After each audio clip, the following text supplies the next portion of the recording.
Hi there everyone out there in Formula One world, wherever you are. It's not a great time right now for Formula One.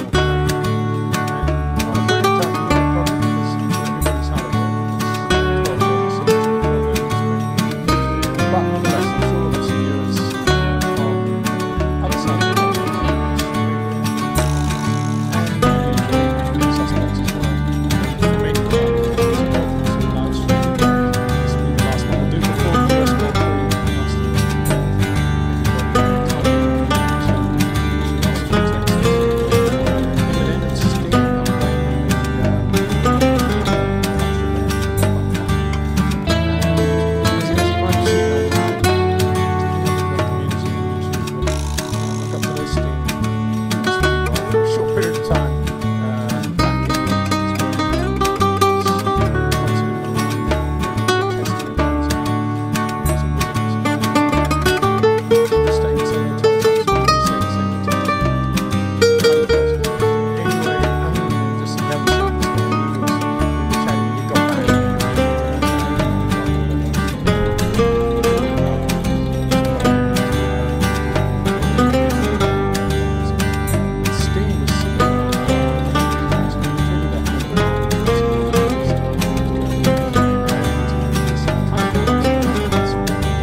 good sprinter when he was at school, athletic, speedy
camera angles there though, so it's difficult to tell exactly what everybody's doing, and it's very cool.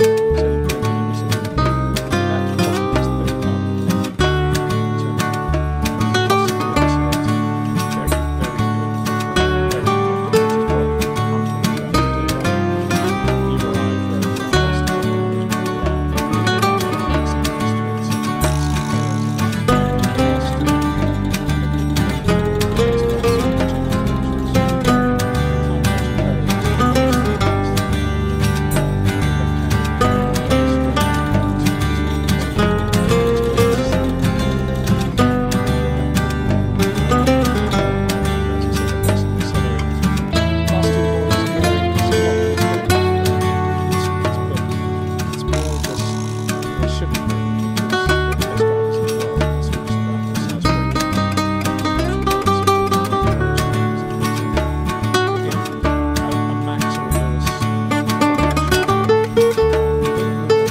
disappointing in that it's Austin, and yet it's not Austin. It's way out. It's London. It's not downtown Austin. Dallas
is downtown Dallas.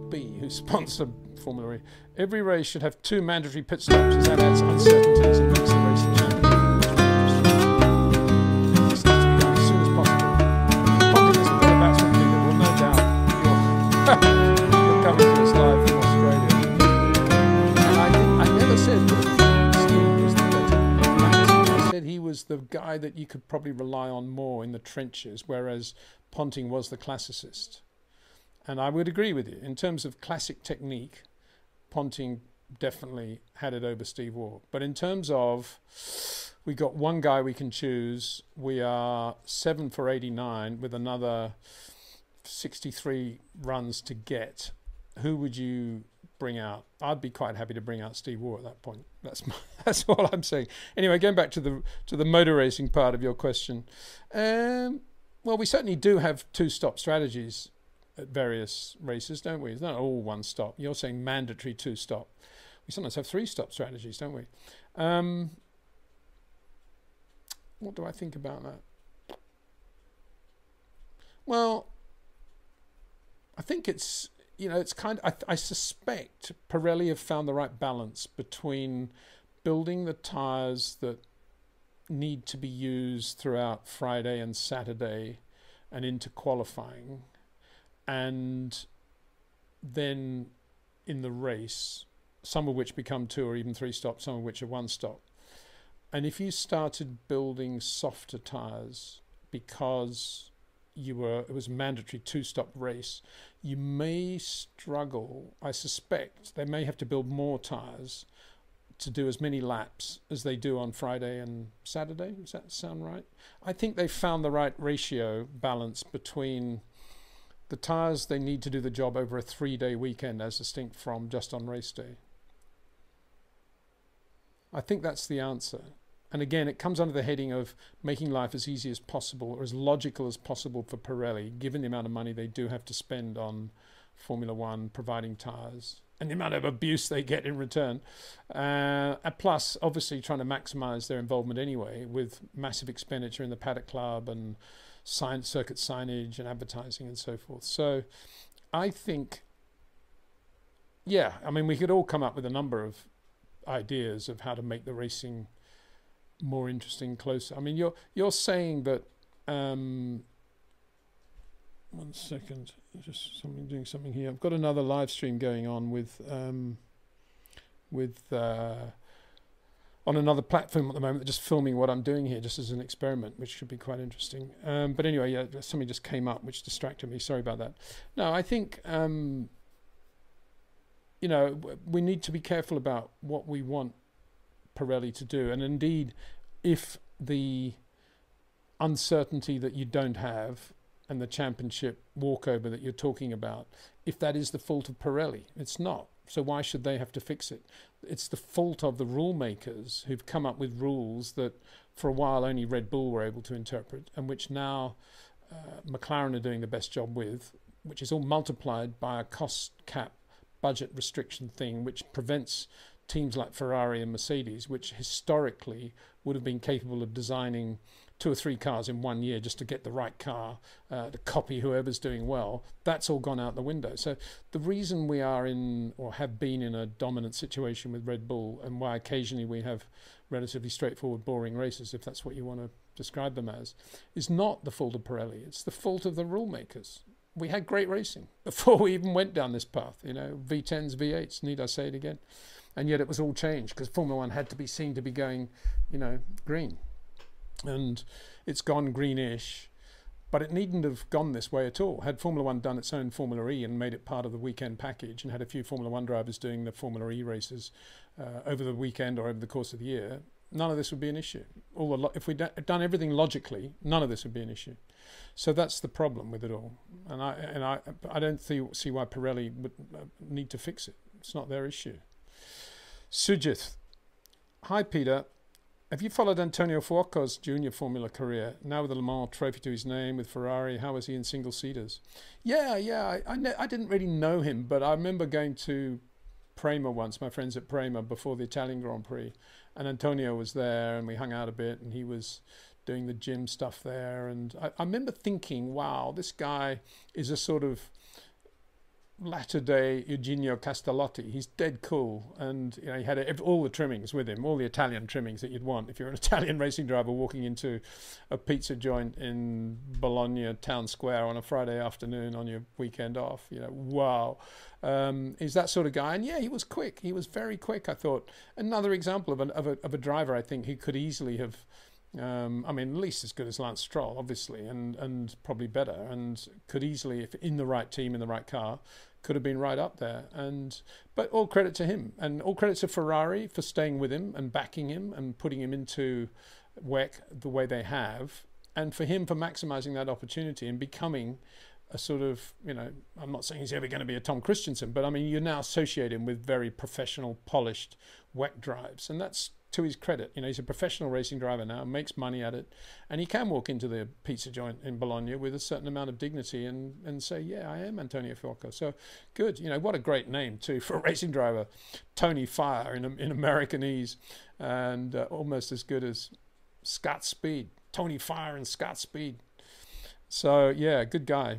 And grew up in the whole Prema thing and drives well. Good question. Thank you. Aaron Lee, welcome to the show, Aaron, one of our stalwarts. Hi, Peter. Now that we have a budget cap, I'd like to see looser technical regulations. If you had to do this progressively, which part of the car would you start with? Would I start with? Wow. So we've got the budget cap, and within the budget cap, we've got looser technical regulations. What would I start with? Well, I'd need to talk to a few of my boffin friends to see how much various bits and bobs actually cost. But if it was left to me, I think I would go for, I'd certainly take more aero out of the car, but I would adopt active ride, because I think active ride is a brilliant thing. It just makes the car so quick and so good. And Formula One basically gave it to the automotive industry. The automotive industry have got it now to play with whenever they want, and we don't have it. And it's much, much cheaper to do active ride now than it ever would have been back in the early 90s when we had it at Williams. So that's one thing I'd do. I think I'd probably go back to H-pattern manual gear shifts, just so that you know, there's a more, I think that would increase the overtaking much more than all these idiosyncratic little rule changes to try to make the car a little bit less affected by the turbulence from the car in front, the front wing performance, all that rubbish. I would go for going back to sequential manual gear changing and having a clutch pedal, because then you've got the opportunity to force a driver into an error on a downshift or an upshift. And that's how a lot of the overtaking used to take place in Formula One, and that's what we would get back, I'm sure of it. Everybody, when we went away from that, loved the idea that we're no longer going to blow up engines or destroy dog rings in gearboxes. But we're past that now. We've got the technology to prevent blow-ups. I'm not sure about dog rings, but I don't even know if they have dog rings anymore. But I do think that's one thing I would go for. Let me think, what else? Gearboxes. You know, cast iron brakes, I don't think it would make that much difference actually. I'd stay with carbon brakes, I think. I'd just get less aero out of the car, make the wings smaller, probably quicker in a straight line, and I'd make it much more about mechanical issues rather than aero issues on the car. That's what I would do. But I don't know how much it would cost to do all that, you see. You're saying within the budget cap, that's the problem. So thanks for that. It's nice to sort of daydream for a while. Very nice, Aaron. Thank you very much. So here's another one. I am Tim. G'day, Tim. Hi, Peter. Thanks again for the live streams. Who do you think will win in Austin? I was dreading somebody asking that. As I say, I don't think it'll be a sort of, you know, a masterclass from a brilliant, the best driver on the day. I think it'll be the team that gets it more or less right in terms of strategy. There will obviously be time management coming into it. I don't know. Oscar Piastri? Being relatively controversial, just to annoy Lando. I mean, there's no way Oscar Piastri is going to be slow around Austin in that McLaren, that is for sure. And he's the sort of guy that could adapt very well to late race variables, as often is the case in Austin, and he'll be there for that. Not saying Lando won't be as well. I just think, you know, I can just sort of sniff it a little bit there. And let me think. Ferrari should be okay there, shouldn't they? Should be all right. George, you can see it being a sort of George is due for a win, isn't he? And Max. Difficult actually to imagine Max winning the Grand Prix this year. You can just imagine him sort of going out and being P1, P2 in FP1 after 10 minutes and then slowly going backwards, and by the time we get to the back end of qualifying, he's saying, even though the Red Bull looks brilliant on track, he's saying, oh, the car's undrivable, bouncing everywhere, no turn in, terrible. You can never see that with Max because he disguises it all so well. And then, you know, you can see him getting beaten by the McLarens and maybe even having to race hard to beat the Ferraris around there. So, I don't know. Not really. I mean, if I had to put money down, I suppose I would only do it with a smile on my face thinking, well, what do I know? And I'd probably put it on Oscar, I think. Same questioner.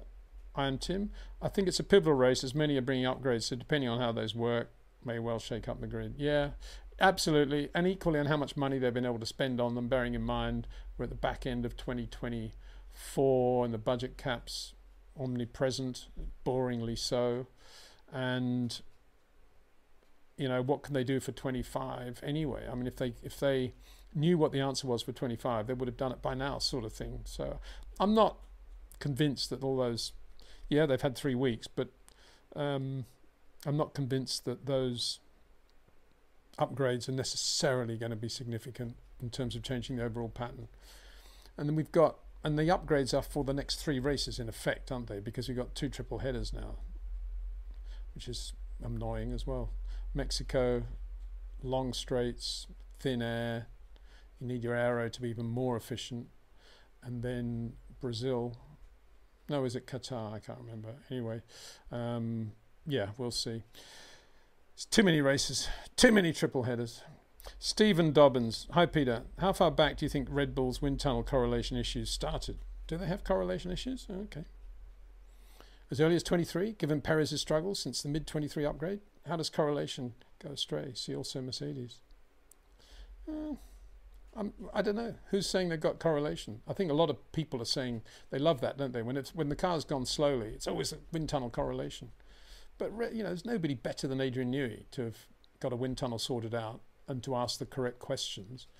Now, if Adrian left the Red Bull wind tunnel long before he decided to leave Red Bull, or actually left Red Bull, then maybe other engineers have gone in there and been asking too much of the tunnel. You're asking how the correlation begin. It begins by asking the wrong questions of the tunnel and not understanding what the tunnel can give you in return. That's how correlation problems begin. And then you also have other things. You have flow, you have boundary layer issues, you have speed of the inconsistency of speed of the belt. All those other issues come into play. But most teams are pretty much on top of that now. And I think correlation issues are a little bit like, you know, writing a handling imbalance off as tire problems, tire temperature issues, or whatever. You know, it's only scratching the surface of really where they're at. And Red Bull, in my opinion, and I'm still stand by this, did have some sort of asymmetric braking thing on the car at the start of the year, which they took off after the Chinese Grand Prix, and that's where we saw Perez particularly struggling in the semi-wet and wet in Melbourne, braking into bringing to any corner in Melbourne. He just couldn't get the thing to work at all, because it's designed to be used as you're going into the corner slightly early, and Perez is never going to do that in the wet, never. He's always going to brake in a straight line, so he wasn't actually triggering the asymmetric valve, and that came off before Miami, and ever since then the car has been difficult to set up. Now that I may be completely wrong, and I'm totally open to saying, well, yeah, the Red Bull engineers who say this did not happen, and Peter's talking through his hat, I'm totally open to ultimately accepting that they are right and I'm wrong. But I don't think at the moment we have enough evidence to say whether it's right or whether I'm right or wrong. And certainly they would deny it right now, for sure. Why would they be open to acknowledging any of that? And so far as Red Bull goes, if it's not a thing to do with a specific thing like the asymmetric braking thing, I just think they started bouncing off the maximum they could do with that car, probably with the RB19, and they just looked at a couple of areas where they can go a little bit better, maybe saved a bit of weight, and it's probably a quicker car. Everybody's saying it's not as good a car, but it's probably slightly quicker than a 19. It's just that so far as they were concerned, they've been hitting the wall of the performance level of these regulations from about mid-2022, and whereas McLaren, coming from further back, were able to look at a couple of other areas, the way the bricks were laid in other parts of the wall at the end of this regulatory period, and that applies to Ferrari and Mercedes as well. So they've just lost their sweet spot, and I don't think they'll get it back, but I do think they've got a quick enough car to win a Grand Prix before the end of the year, another Grand Prix before the end of the year. That's about all you can say. Sima Dragon. Hi Peter, hi chat. Yeah, hi there. Thank you very much, Sima. Edwin Schroten. Will Toyota boost Haas their performance? Yeah, I think they will. I can't see how there's any negative to this Toyota tie-up from Haas's point of view. Certainly manufacturing processes and the streamlining of the design processes in Haas to the manufacturing process that are going to be provided by Toyota will be even better than those with Dallara, I would have thought. And there will be an overlap as well. And they've got the 2 wind tunnels at Cologne, which won't hurt them. And they've got a lot of potential to use a lot of depth of engineering from the Toyota road car company. Oops, budget cap. Yeah, right. So I think in any dimension, it's going to be an opportunity for Haas to develop even more. So it's pretty scary. And as I keep saying, I'm pretty surprised that more of the other midfield teams, or any of the midfield teams around Haas, aren't complaining to the FIA about this. Because if you take Williams as a good example, they design and build the car in-house. Obviously they have outside suppliers, but they don't use another company apart from Mercedes to supply the engine and other bits and a bit of technology maybe. But that's it. And that's about what you would expect of Formula One's DNA, which is that you design and build your own car. But here's Haas, which are basically just a race team with a design office, using Toyota and Dallara for manufacturing and Ferrari for power units and powertrain. So, you know, if I was Williams doing all this single-handedly, if you like, I'd be saying, let's get back to what we're supposed to be doing in these regulations. And maybe they don't do that because they think, oh, well, you know, maybe we'd like to try and get the same deal. We'll try and get a deal with Hyundai or whatever.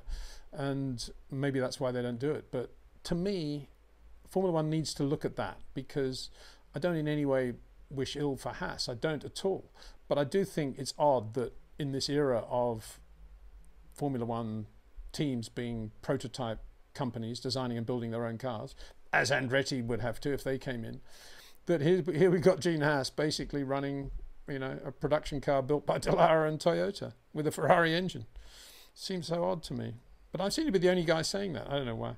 Reto Hannah. Hi, Peter. Regarding the real pinnacle of motorsport, do you think Terry Neuville will win the World Rally Championship this weekend? Wow. Thank you very much, Reto. Referring, of course, to the World FIA World Rally Championship, Drivers' Championship, which and Co-Drivers' Championship, to give fairness to Martin Vajgada. I think that's how you pronounce his name, Vajgada, something like that.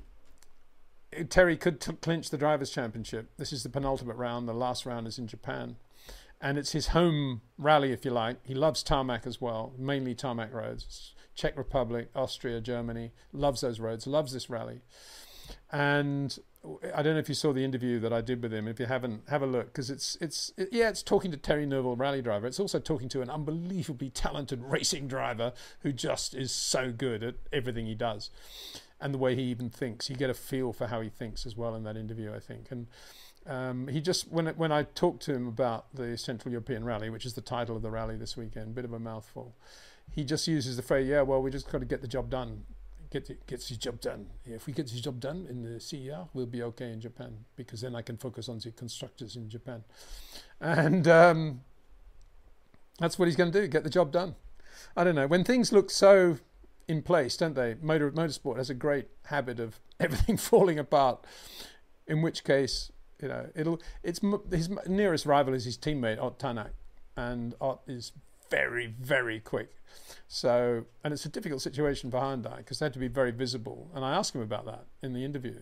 And, you know, imagine if it's Max and Perez. There's no real similarity. The better similarity would be Max and Lewis in the same team, and they're both in the running for the championship, driving for the same team. That would be where we're at right now. And so it's difficult. But I think knowing Terry, knowing Martin, I think he will just, obviously it's a cliche, step by step, day by day, but I think he'll just, there are so many things going on in rallying, so many things you have to be on top of. The weather, the road conditions, do you know the road well enough? Are there any issues that you need to think about if the weather goes sideways? Tyre choice, suspension, all the rest of it that you have to work on. There are so many different segments to it that you don't have, he probably doesn't have time to take a bigger picture of it and just taking it every 10-second, 10-minute sort of gap, 10-minute segment, one after the other. That's how you'd have to approach it. But for sure, he'll be very quick. And for sure, there'll be a massive amount of jubilation if he does win it. I saw, if you go to his Instagram, I see that the Neuville family won the, I don't know if it's the World or European Autocross Championship last week as well. Terry's got this great thing with his brother, Yannick. It's a thing, it's called Live Life, or Life Live, something like that. .be or underscore, yeah, .be, and you have a look at it because it's an amazing facility. I guess somewhere where he lives in Belgium, near the Belgian-German border, and he's got a nearby track, and they've got they've got rally cars you can actually rent and enter into a WCR2 event if you want to, a Toyota, I think.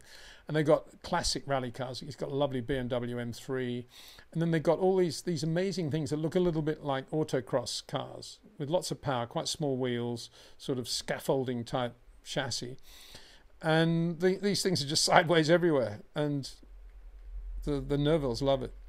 Anything to go sideways, they do it.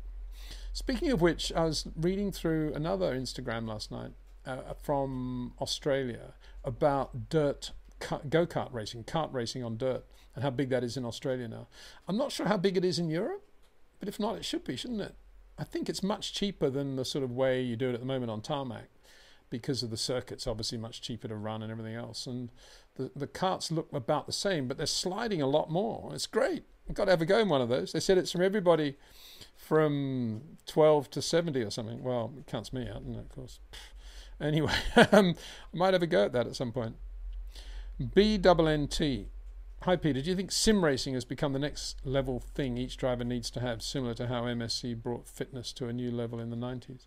Well, here I am talking about karting on the dirt and Terry Neuville sliding around in a Hyundai i20N doing handbrake turns. And so I have to say no, I don't. And I say no to that question because I think sim racing obviously plays a very important part of a racing driver's background in terms of trackcraft, hand-eye coordination, and other things. But the one thing, regardless of how good a sim, even the best sims of the Formula One teams, regardless of how good the sim is, to date, they cannot simulate the tiny gaps between the milliseconds of dynamic load change that makes a Max Verstappen, that enables a Max Verstappen's manipulation to be different from that of Sergio Perez. These are tiny, tiny things that a simulator could never, ever encompass. And that's, I guess, in a way, if you're born with the God-given talent of a Max or a Lewis or a Charles or others, maybe even an Oscar, Lando maybe, George, then you're quite happy that sim racing has become the big deal, because a lot of people with less talent will think, yeah, I've got it, I can do it, blah, blah, blah. And they're sort of locked into these landline things, and they're quite open entries to the corners and get the power on nice and smoothly and change the direction here. But none of it adds up to anything when it's one lap to go, you're on a new set of soft tyres, you're currently P10, you know the car's got a pole lap in it, and there are 3 cars in front of you which may or may not be going to slow your lap down, and you've got to go out and get the pole. That's where sim racing does not help you at all. It's all to do then with the brain becoming completely devoid of emotion and being able to rely completely on the physical structure that your body has engendered around the manipulation of dynamic weight. And that manipulation of dynamic weight is not something that you can recreate or replicate on any sim game or on any simulator.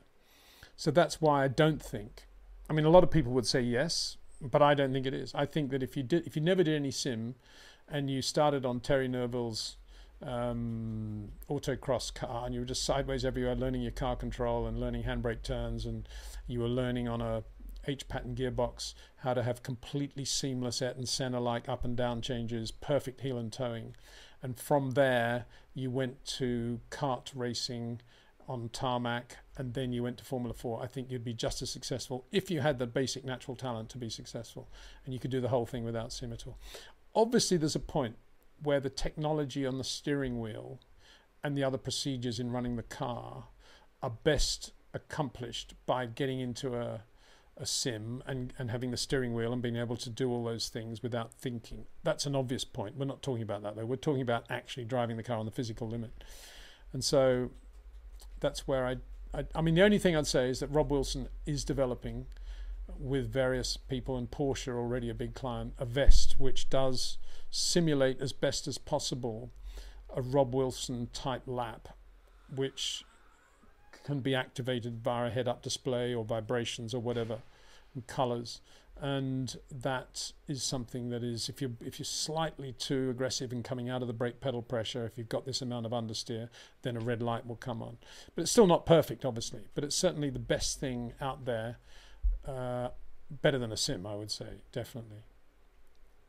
Jez James.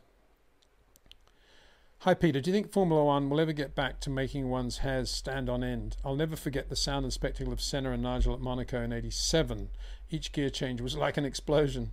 Well, there you go. I was just talking about proper gear changing and use of the foot clutch and the brakes pedal, half the brake pedal, well, half the foot on the brake pedal, heel and towing, and perfect downshifting, perfect upshifting. Both drivers absolutely at the top of their profession in that respect.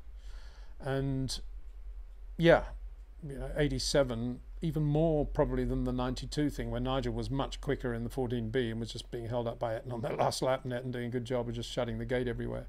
But 87 was Nigel at his absolute best in that Williams FW11B Honda. Probably detuned about 950 horsepower for the race now, exaggerating probably about 800. But all just coming through the rear wheels, wheel spin in third, fourth gear, probably coming out of the chicane, and just blasting away with the race. And didn't win it.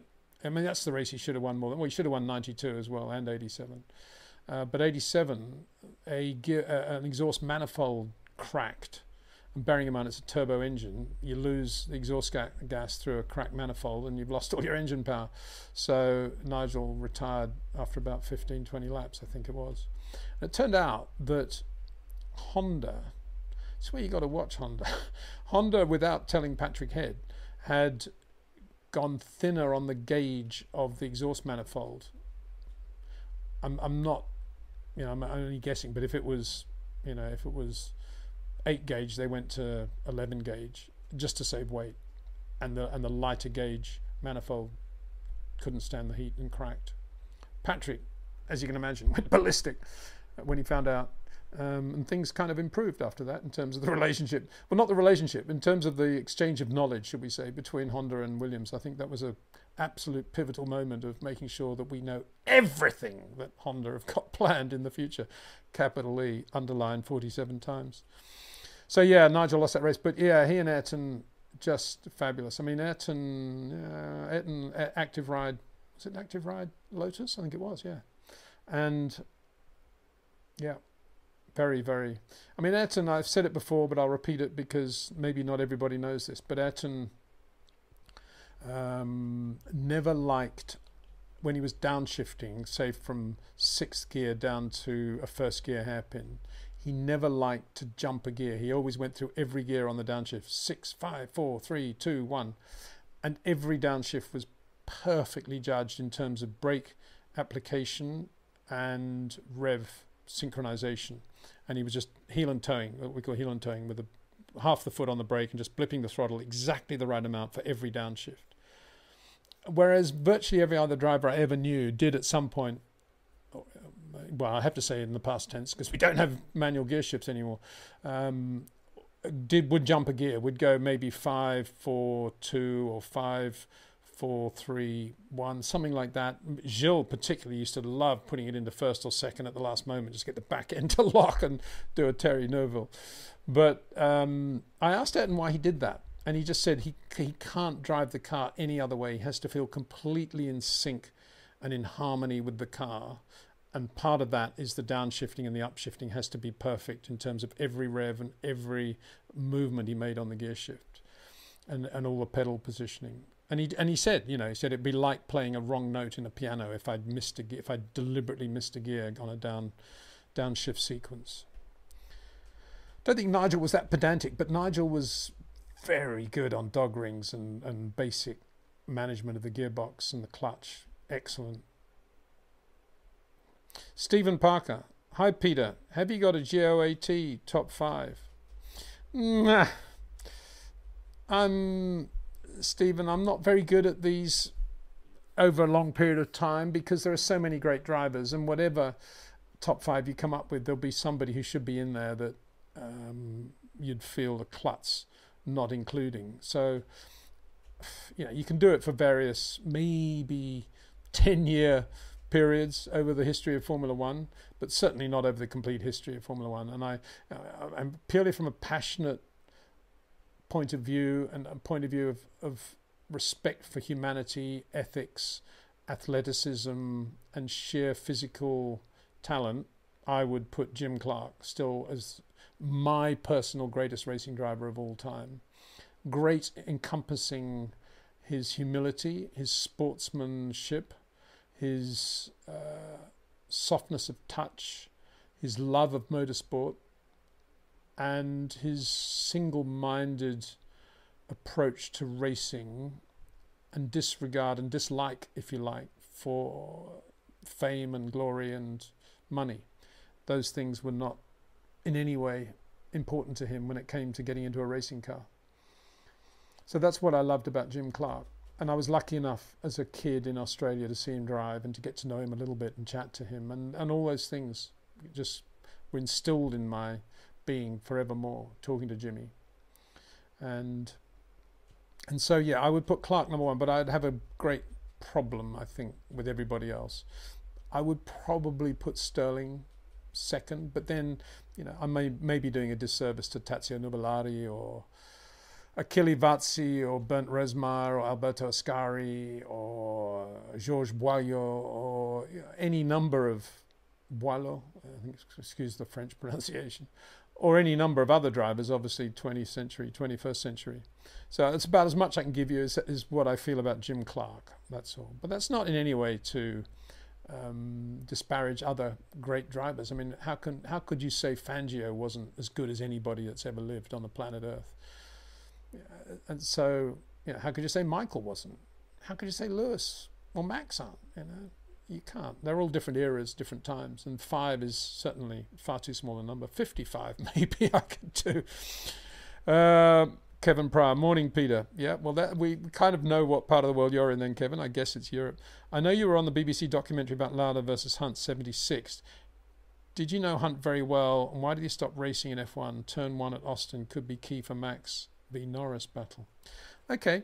Yeah, I knew James pretty well actually, and I got to know him better and better as our relationship developed, if that's the right way.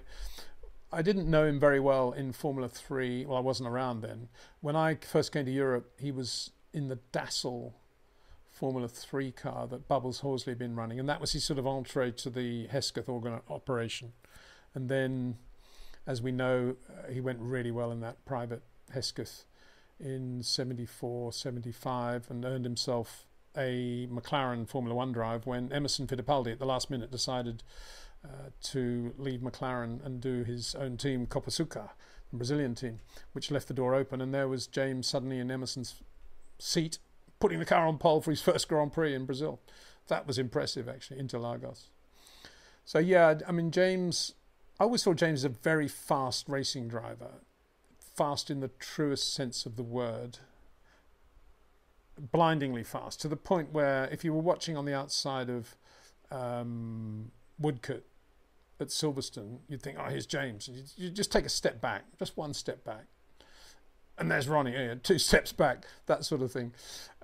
James was incredibly articulate and intelligent, as you would expect a Wellington College educated Englishman.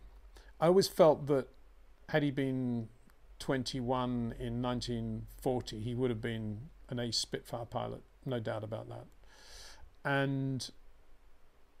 But I remember talking to him quite a lot about the technique of driving, and he once said, "Oh, apex to exit. My grandmother could do that. There's nothing clever about that at all. Bit of opposite lock here, bit of opposite lock there. It's getting to the apex. That's the difficult thing." And he was absolutely right. And he set that sort of stayed with me. And I've often thought, yeah, he was absolutely on the knuckle there. And he was good into corners. He definitely wasn't an open the corner wide late turn in driver. He was pretty early, not Jacques Lafitte, not Carlos Reutemann, not Nicky, but he was, Lando Norris-ish and very fast, very, very fast. The thing about James was that he actually was incredibly nervous and used to get into great states before a race, literally throwing up sometimes. And obviously he was a smoker. And smoking did a lot for him in terms of calming the old nerves. I remember chatting to him before the 76 Canadian Grand Prix on the grass by the pits before the cars were going out onto the grid, and we were just sitting there chatting away.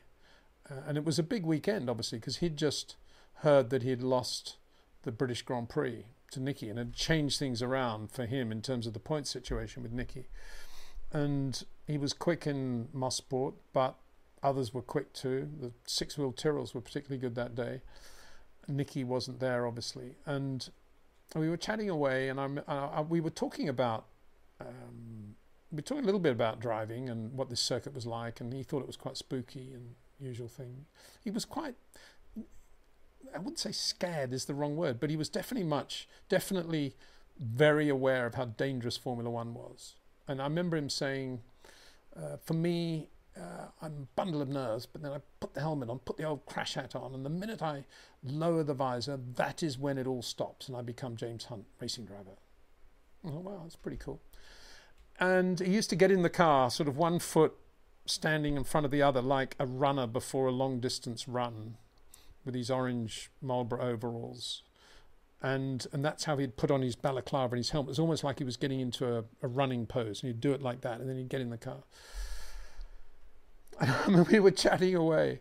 Speaking of Spitfire pilots, we were chatting away, and Suddenly he looked at his watch. He said, "Goodness, is that the time? I must get my man to start my engine." And I remember thinking, it's a bit like, I must get my man to start to flick the old prop on the Spitfire. And he went off and won the race. Really good use of traffic. Unbelievably good. I mean, that was classic James Hunt in the days before GPS and radio signals, and about, you know, impeding another car. Lapping other slower cars was part of the job, and doing that well, as Sterling Moss proved, was a real art. And James was exceptionally good at that as well, because he had that sort of British public school brain of how actually to, you can imagine as a rugby player, he would have been very good at working out the move as distinct from just being aggressive. He would have been thinking 2 or 3 moves ahead, and that's what he did on the racetrack extremely well. He was a junior Wimbledon standard tennis player as well. Very good athlete. But he drank and he smoked, and, you know, he enjoyed his life. He loved his life. Finally, why did he stop? Oh, I think he just, you know, ran out of steam. The 77 McLaren M28 was not a great car. It was more of an understeerer than the M23, sorry.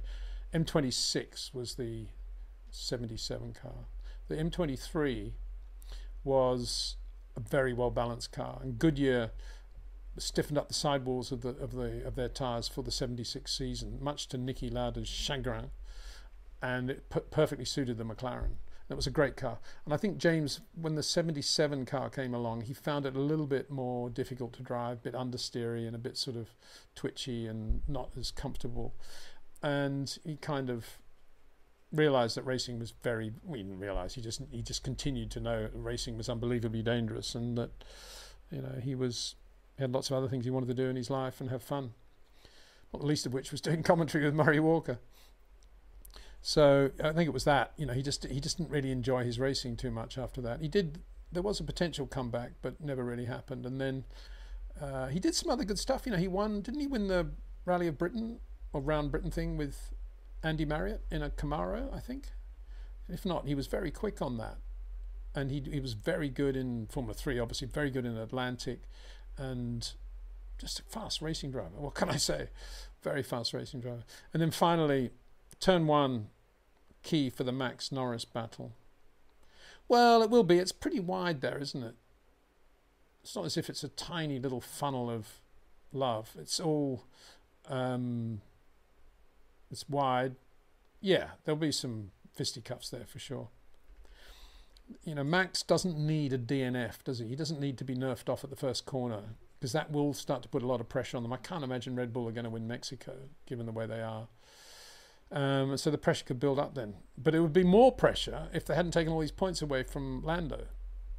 27 points, I think we worked out, didn't he? That he could be, in addition to where he is right now. Ayush Kulkarni. Hi, Peter. Do you remember how Carlos Reutemann got support from back home in Argentina compared to how Franco is being supported widely today? Yeah, Carlos had a lot of support, and the government did a good job for Carlos. There was a Formula 2 team in 1970 run by Hector Staffa, which did have EPF, YPF, government petroleum oil funding, and Carlos drove for that in 70 and 71. It was quite clearly the fastest of the Argentine drivers.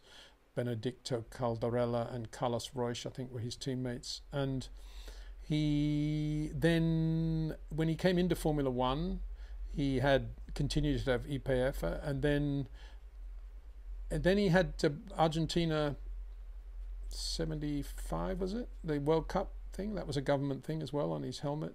And he always had quite a lot of local sponsors on his overalls anyway, to help him cement the drive that he was trying to get in Formula 1. So yeah, there was a massive amount of interest and support for Carlos. Noel was a good example. I remember going to the Noel factory with Carlos one year. It was a chocolate factory from memory, and Carlos was there trying a few chocolates and so forth. So yeah, I'm no surprise that Franco's getting the same sort of support, because the Argentines just love it. And I've often spoken about how the flags and the grass and the white picket fences at Warwick Farm and the blue sky and the Lotus 32B, green and yellow on the grass in the paddock, and Jim Clark standing there with no shirt on and beige slacks. There's an atmosphere to that which I can't actually describe, which I've never managed to recreate at any stage of my motor racing life. And there was also an atmosphere of driving with Carlos from his hotel, the Canal Grande, I think, in Buenos Aires, to the track on qualifying or race day, the Parque Almirante Brown. Carlos in his Fila shirt, reading Claddin newspaper, his mate Richard Wilmot driving the car, me in the back seat, the sunshine again, the people cheering as the car went through when they realized that was Carlos sitting in the car, driving into the circuit, the crowd rushing towards the car, Carlos waving in the little, it was a Fiat 132 or something like that, and just driving up to the pit area there in the sunshine. Again, that is a little part of my life that, again, I cannot describe it any more than I have just in words, but inside me there is something which was a spark which I've never again recreated anywhere else, and it's different from the spark in Australia. It was a different one. This is the Buenos Aires one, slightly different smells, scents. The grass was slightly different, whatever it was, I don't know, the beer smell in the big grandstand areas, whatever it was, there was something slightly different, but it was still absolutely magical. And yeah, I'll never forget those days. And seeing, usually it was the first time we'd seen the cars that year. And in the case of the Ferrari, for example, it would be looking at the new font on the side, Carlos Reutemann on the side of the T3 Ferrari, or things like that, you know, tiny details that mattered so much, and being in the hot sun, and there's Patrick Depailler, and look, hey Jody, how you doing? And it's just, the whole thing was so good, and I love that. I remember Ken Tyrrell said that the Buenos Aires Sheraton was his all-time favorite hotel. And I said, why, Ken? He said, the trading ships that are usually moored there in the little harbour outside, and wake up in the morning, the smell of the coffee and the breakfast and the whole, I just love the Buenos Aires Sheraton. I did too. It's a great hotel. I remember one year arriving in the Sheraton and checking in, and Carlos was on the right side of the lobby with a sort of 9 Argentine journalists around him, all sort of kneeling or with chairs, and he was in this, on the sofa thing on the side of the lobby, and he was suntanned, and again the Fila shirt, and I think it was Sergio Tacchini by then from memory, and I just thought, wow, this guy's a star. This is the center of the world right here. I was thinking about it actually with this whole business of Louis Vuitton, Moet Hennessy coming into Formula One for a 10-year deal. And I'm thinking to myself, bling, bling, bling. But actually Carlos had a really, really nice, large, but it wasn't Louis Vuitton, it was Gucci. Large bag, I mean, you can't see it. It was the length of my desk here. He used to put over his shoulder, and that's where he kept his overalls and stuff and helmets when he went to and from the track every day. And it was a Gucci, quite a battered Gucci one.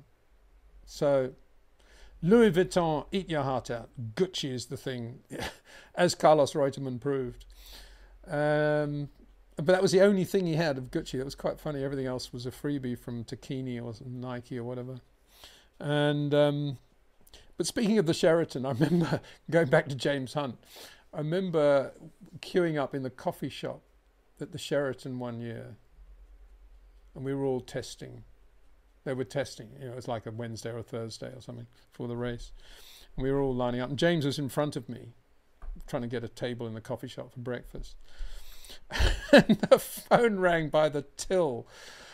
And picture this time, you know, this is well before the internet, and there's always lovely Argentine waitresses and so forth around. The phone's ringing, so James picks up the phone and says, "Good morning, Buenos Aires coffee shop, Sheraton Hotel speaking." Sorry, hola. James Hunt.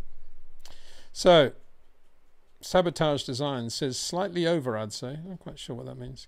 Kevin Pryor, bring back refueling. Call me British blessed, but I think Norris can be as good as Piastri. He's still the lead McLaren in the title standings, and he absolutely hammered everyone in Singapore. Yeah, absolutely. As you probably gather, I'm a big Norris fan, have been ever since his Formula 3 days. And I'd love to see him 27 points further up the table than he is. No, I think, yeah, of course he can do it. I just got a sniff that, this could be an Oscar weekend. That's all. I don't know why. Probably won't happen. Bring back refueling. Not sure about that. As I said, it was a bit messy, and it was a massive thing for all the teams. Imagine doing triple header now, 2 triple headers with refueling as well. All those FIA refueling rigs, trying to keep them all identical. One of them has slightly faster fuel pressure flow than the other and decides the world championship. Michael Massey, eat your heart out. No, I think there's too much room for error there, and also it's dangerous. And also, I don't think Formula One wants to be seen putting fuel in the cars anymore, does it? Wants to be seen, I don't know, charging them. USB-C charge point, isn't it? That's what it's all about. Sadly. QSG drivers Warren. Hi Peter, thanks for sharing your thoughts even in these days with everything going on about your mum. Very appreciated every single video watched. Thank you so much. It's very kind. Yeah, well, my mum did pass away very peacefully on Saturday morning, and we were all there. And the doctors were absolutely amazed that 1 week after suffering a stroke, she hung on for that long. She never regained consciousness, but she hung on just short of her 103rd birthday.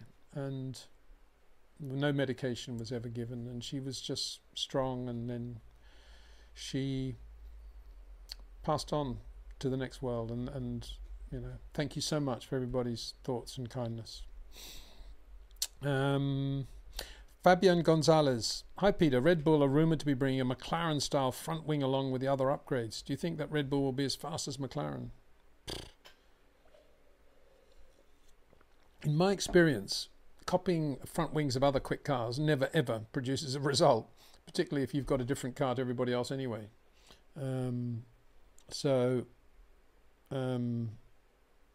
Excuse me, I've just got to do this thing here. This thing seems to have stopped. Here we go. Right, I think we're still, I don't know if we're live on this thing or not. Possible to tell. Can't see anything. Anyway, carry on. Forget about that. So I doubt it's as simple as, oh, well, that's what McLaren have got. Let's put it on the Red Bull and we'll be as quick as a McLaren. I'm sure Red Bull, like everybody, is playing with front wings throughout the year, floor throughout the year, strakes throughout the year, all those aero appendages, things that teams play with all the time. So a lot will be made of if the latest Red Bull wing looks like a McLaren wing. But to me, you've got to look at the complete car and the total airflow, and just doing what another team does is never going to work. But I don't know. We'll see. Based on where we're at the moment, it's hard to imagine Red Bull being as quick as a McLaren around Austin, I've got to say. Maybe, it's just hard to imagine it. Maybe there will be. Who knows? Kevin Pryor again. Hi, Kevin. Want to make a big shout out to Jake Hill, who won the 2024 BTCC title. Do you follow BTCC, Peter? Big shout out to Jake Hill. Well done to Jake. And no relation to Damon or Graham, but nonetheless, good name, good racing name. Or Phil, for that matter, I guess. Good. Do I follow BTCC? Not really. My problem with BTCC is that it's very close, I think, and there's quite a lot of lead changes and stuff. But the cars themselves appear to be too much on rails for me, for what I expect a touring car to be like. I want to see a touring car with the inside front wheel off the ground, not when it's going over a curb, but going around a normal corner, and with at least 25 degrees of front or rear axle sliding going on. In other words, like a rally car. That's why I love rallying, because I spend enough time watching cars go around on rails in Formula One. I just need to see them over the limit of tire adhesion, if you like. And I like to see the skill of drivers like Neuville and Tanak and Ogier and Formeau and those guys. And that is that's why I love rallying. To me, it's all a bit. I'm probably not bright enough to understand BTCC. I don't really understand weight penalties. I don't really understand massively close racing, and I can't really make head or tail of it when they're all going around on rails. But I have to say, Aussie V8 racing is a bit like the same thing. But I know a lot of people like it. And congrats to the championship runners there and the promoters. They've done a great job, but it's just not my scene, really. I see that Jake Hill used Goodyear tyres winning the BTCC. Can you see Goodyear coming back? I think Goodyear are very good at keeping their hand in a motorsport in the lower categories, but categories below Formula One, that is. But I think it was a huge ask for them to do what Pirelli are doing, the amount of money Pirelli spend. I just can't see them doing that. That's why they got out, because they didn't have the money to do it and they couldn't justify it. So I don't think they will. They've ruined Austin with the sprint BS. Yeah, well, we didn't talk about that. I tried to avoid any reference to that. So I'm not a fan of sprint racing, just like you, and it's kind of annoying, but it's just part of life, like speed bumps, really, isn't it? CNC thematic sounds interesting. Peter, do you enjoy Sector 1 of Austin as much as me? Yeah, as I said, I mean, that Sector 1 is the best part of the lap, for sure. Quite difficult to see it close up and personal, but it is definitely the best part of the lap in terms of asking a lot from the drivers and getting it absolutely right. Nice super chat here from Matthew Brown. Thank you, Matthew. Do you think Red Bull have had enough time to work out the balancing issues with the RB20 in time to give Max a chance to attack? Because this is, in my opinion, will decide if Max stays at Red Bull. I think it will definitely be in the back of his mind if they don't actually make any improvements at all and he's still struggling to beat Ferrari and Mercedes and can't beat McLaren. I definitely think it will be there in his mind. But this Max staying at Red Bull business still has to be seen in the correct context, doesn't it? Which is, what are we saying? That he's very unimpressed with Red Bull ever since Adrian left and he's not happy at all. He's going to change for 2025. Where's he going to go? You know, there's nowhere to go. So we're talking 2026 at the earliest. And as I've made the point several times, nobody, Red Bull, Ferrari, McLaren, Mercedes, nobody knows how the cars are going to be in 2026 until, guess what? 2026 happens. So the earliest really Max could actually make a change, unless he wanted to take a massive gamble, would be 2027. If the 26 Red Bull Ford is a dog of a car, and let's say Aston Martin have got it absolutely right, he's going to try and get into an Aston Martin for sure for 2027. But that's a long way away, isn't it? Bearing in mind most racing people only think about 3 months ahead. It's a long way ahead to be thinking in terms of his future being affected by how the car goes in Austin this weekend. But yeah, I mean, I think the Red Bull will be a better car now than it was a month ago, and a month ago it was a better car than it was 4 months ago. But it doesn't mean to say it'll be as good as a McLaren, which also will be a bit better now than it was even in Singapore, I suspect. So maybe a bit lighter. They may be able to do a few other things, stiffen it up in a couple of areas. Every team will be improving for Austin. So, and we'll see more changes and improvements incrementally before this race than we've seen for a long time because of the amount of time that's been there. But having said that, everybody's in the same situation. So again, it's kind of difficult to see the pattern changing dramatically. Kevin Pryor also says Austin could open up the driver's title and all this Ricciardo helping his best made out thing will disappear. Yeah, you know, Daniel's been very dignified, hasn't he, in his effectively retirement from Formula One, and it's kind of sad. And the whole thing, ultimately, if it wasn't for Oscar Piastri moving to McLaren, Daniel would still be at McLaren and probably would have done a very good job alongside Lando. And Lando arguably might have more points as a result. I have said that. So it's not as if it would have been a disaster had they kept Daniel Ricciardo. And he's a good guy to have around Formula One wise. He's a nice guy. He represents Formula One very well. And he has done a very professional job over the years. So it's, you know, his place being taken by Liam Lawson in the V-Carb team.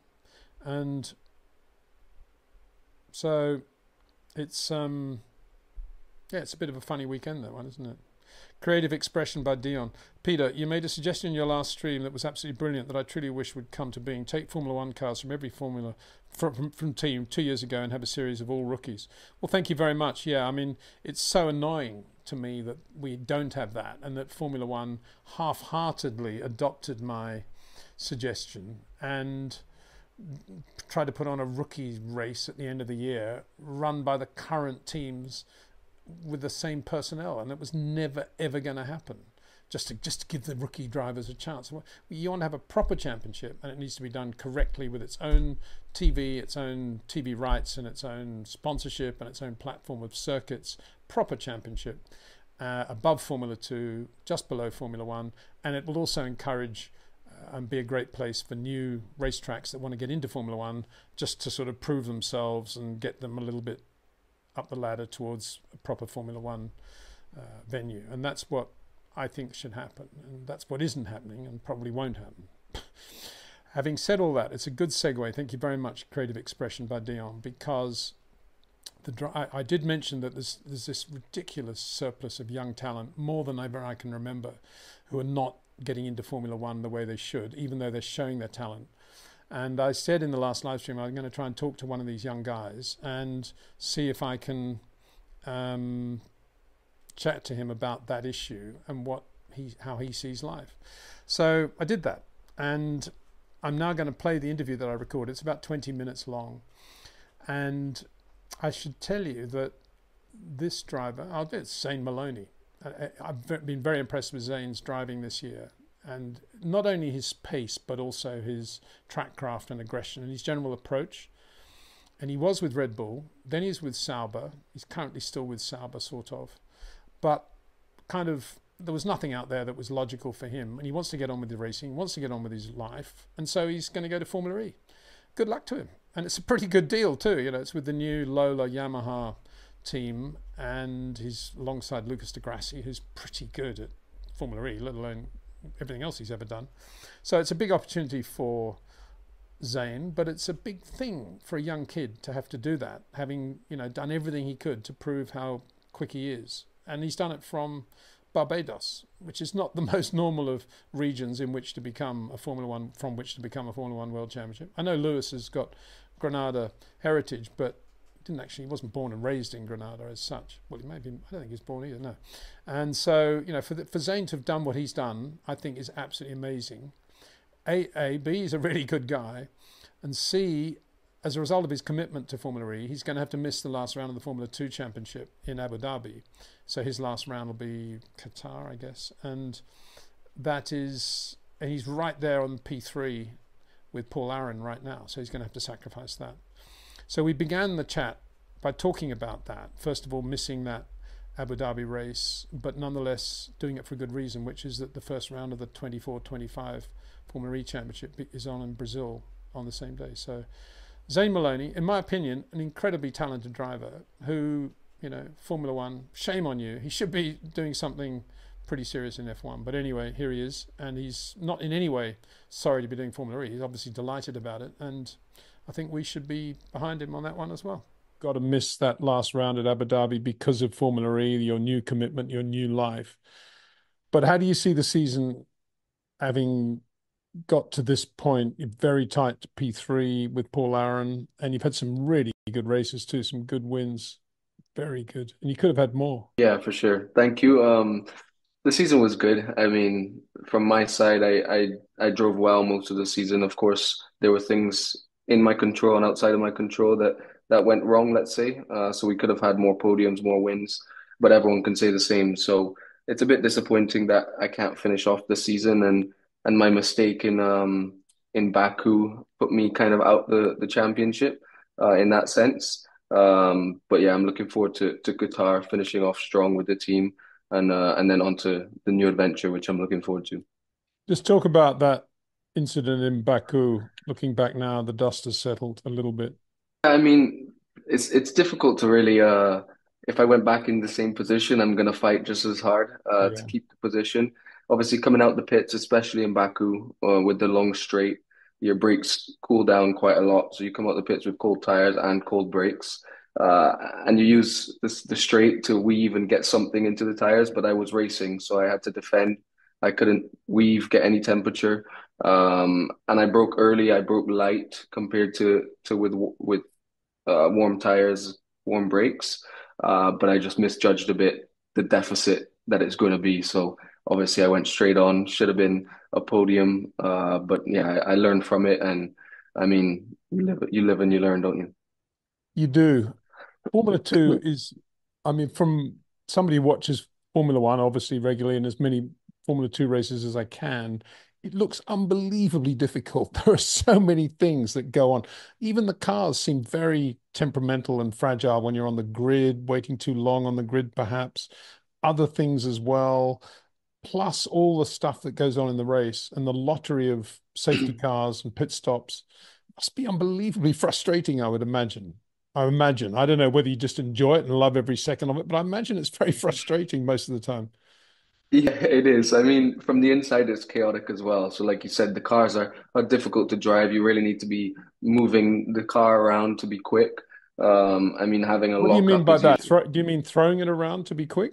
Yeah, I mean, I guess in Formula One, you really see the car planted into the ground, and any slide that they get, it's either going to be a big one or you're going to lose time. Whereas in F2, there's not as much downforce, so it's almost like a big F4 car where you're having to move around to carry the speed, Mm. and that's difficult because there still is some downforce. So when you get that slide, it's almost a guess on if you're going to make the corner or not. So. It's a lot of that, and we only have one practice session straight into qualifying. So on different compounds, I mean, it's just you have to be on it straight away in F2 to be fast. And I think it's good because it teaches you how to be on it straight away for F1. Of course, we see rookies go into F1 and maybe are a bit too above in FP1 or the first session, but F2 does teach you in the long run for sure. Monza must have been absolutely heartbreaking for you, I imagine, given how quick you were there. Yeah, Monza was very disappointing. I mean, we had the pace all weekend. We dominated the weekend, and then an unfortunate safety car, which was completely out of our control, cost us the win. But I mean, it was still P2. But yeah, I left that weekend very disappointed. That is also a function of the tire regulation as well. And I know it's similar to Formula One, but I'm wondering how much discussion you have. If you're in the, say, the first two rows of the grid, is it almost a given what tire you're going to start on? Can you ever take a gamble from that situation or not? Yeah, I mean, we get the one-off event like Bahrain where the alternate strategy is actually better. Usually most of the time, I think once you're in the top four, you always go with the softer compound and then the harder Yeah, compound because you need to have a good start, you need to have a good lap one. yeah. And I mean, in my position in Monza, obviously Ollie boxed the lap before me, so we would have been stupid not to just cover him. So we covered him, and then you're at risk of anyone further behind staying out and getting a free pit stop. So F2 is always chaos every weekend. Zane, I want to say something now that you may not want to talk about, but I think it's something that your fans and the fans would want me to ask, and that is that you've got the great track record. You've done incredibly well from your part of the world as well. Not many drivers from your region. Plus, you've been winning from day one, from age 12 or whatever, in karting and upwards. You've done a really good job in everything you've done. You were a Red Bull driver for a while, then you were a Sauber driver, and now you're doing Formula E. And it's a great deal, and congratulations on that. And I'm sure you're going to have a fabulous career in Formula E. But it's kind of disappointing that a guy like you isn't absolutely on the ladder straight into Formula One now. And how do you see that? Because there are guys you're beating who are in Formula One and going to be going to Formula One and probably doing very well. And you know how Yeah, good you are. For sure, you know how good you are now. yeah, for sure. I mean, it's difficult really because when you grow up, Formula One is the dream, the goal, and that's all you really care about. I think I've realized through my career from F3 to F2 now that it's not all inside my control, and I can only do what I can do on track. I mean, I've done that. Things could have gone better from my side for sure, always, which could have put me in a better spot. But you just need to take the opportunities where they come. I think the drivers that wait it out their whole life for F1 and don't really look otherwise, then Yeah. they kind of lose their career in general. So, I mean, it's never over until I stop my career. F1's always a possibility if I'm performing in the championship that I'm doing. So I'm just focused on going into Formula E, doing the best job I can, and really impressing anyone in any series that I can, to be honest.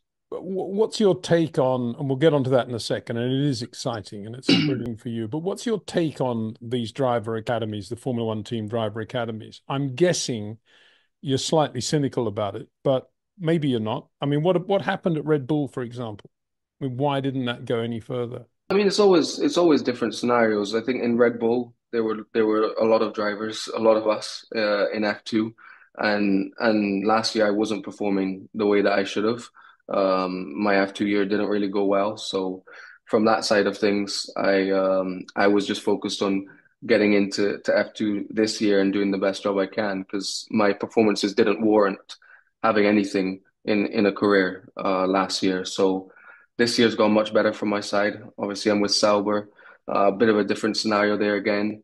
Um, Obviously, it's going towards Audi, and experience is key in Formula One. And I think the rookies are showing now that without experience, they're very fast and we can come Yeah. in and do the job. So I think that's a good eye opener for everyone that we are ready to step up. And I think that's quite clear now. So from my side, I mean, I can't really tell you exactly what goes on in every aspect because I don't know. No, of course not. It's always a surprise to me as well. Well, a very mature attitude you have as well, Zane. Thank you, firstly. I mean, it's always going to be, it's all to some extent, it's always going to be more talent than seats, more amazing drivers than seats available in any championship. So I think it's always going to be difficult. But obviously, I've grown up racing Ollie, Franco, Kimi, so they've all done an amazing job. They all deserve the seat, and that's where it gets difficult because who deserves it more? Because I think a lot of us have the talent to be in Formula One or in any high Formula E IndyCar doing very Mm. well. So who's quicker, Ollie or Kimi? I'm only joking. I know you're not going to want to answer that one. But Ollie Yeah, went I mean well, didn't they're he? both amazing drivers. They are. Are you surprised by Franco? No, not at all. I think growing up from karting up until now, I've been against him, and I know he's not always been in the best team in F4 in karting. I think he's always shown his pace, though. I mean, you see it in F2 when anyone who comes in and even if it's a one-off weekend, if they perform well, I think it's clear that they have the talent and they just need to a bit rough around the edges, the same as me, the same as Mm. anyone else. So I think there's so many of us in the world, 20, 30 drivers who can jump in any championship and be good. Are you still got a Sauber deal as you go into Formula E? Still all in the works. Obviously, I'm a Sauber driver this year. Not sure for next year what the plans are in any sense, to be honest. Well, I'll say it because I know many of my viewers will say it. It's a shame you won't be in the Sauber F1 car next year. But anyway, I'm sure you feel the same way, but there you go. But what you will be is teammate to Lucas de Grassi in this mega new Formula E team. And this is Abt, right? Abt, who won the championship with Audi. Absolutely. Interestingly, Yeah. interesting irony there. Now working with Lola and Yamaha to do this new Formula E team. Tell us about that. Because you're not new to Formula E, right? You had an Andretti test deal for a while. You did some races Yeah. or not? I was a reserve driver this year. Reserve driver, yeah, So yeah. I did all the FP zeros, the rookie tests. Yeah, I'm really looking forward to it. I mean, even the names, Yamaha, Lola, Abt, from some very big names in motorsports, and it's a new package, a new philosophy, Yep. which means we can only go up from here. So I'm looking forward to see where we stand straight away. But I know the people within the companies are motivated, and I'm sure it's a winning product at the end of the day. So. When that is, we don't know, but looking forward to seeing when. How's that going to change your life in terms of organization, where you live, logistics? Because you've also had a big footprint in the United States for a long time, right? Yeah, I raced in the US for 3 years, 2 years when I was in karting. Hmm. I mean, I love Barbados, so whenever I can get home, I get home into Oh, this in the sun. good. I still live there. I don't. When anyone asks where do you live, it's always Barbados. Everywhere else is just a working holiday destination for me. You So that will sound stay like a the same. You sound like a Barbadian. Is that the right way to describe you? A Barbadian? Bajan, A Bajan, sorry, excuse me. Bajan. Yeah, You sound no like a worries. Bajan as well. You sound like a cricketer. That's where Yeah, we hear most of them, right? yeah. Brilliant. Yeah, Good I mean stuff. Barbados is my home and it always will be. So that's where I'll be.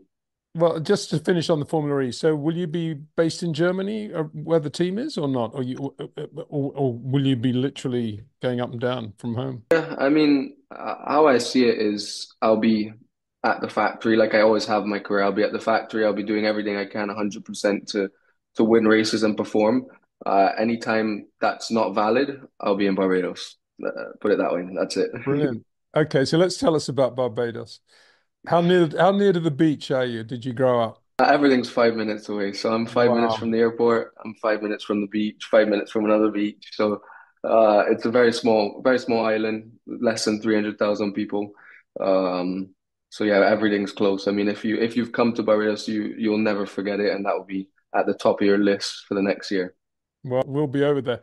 And your dad and his brother have an amazing kart facility there, which kind of told you where you were going with your life, correct? My entire family has raced from the time that they were young. My uncle owns Bushy Park, which is actually a car circuit as well.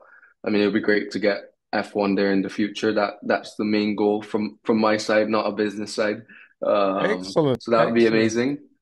But yeah, Bushy Park is it's the only circuit. It's the best circuit in the Caribbean in general. We've hosted loads of events, so Yeah, looking I've forward to seen getting that. some big ones there.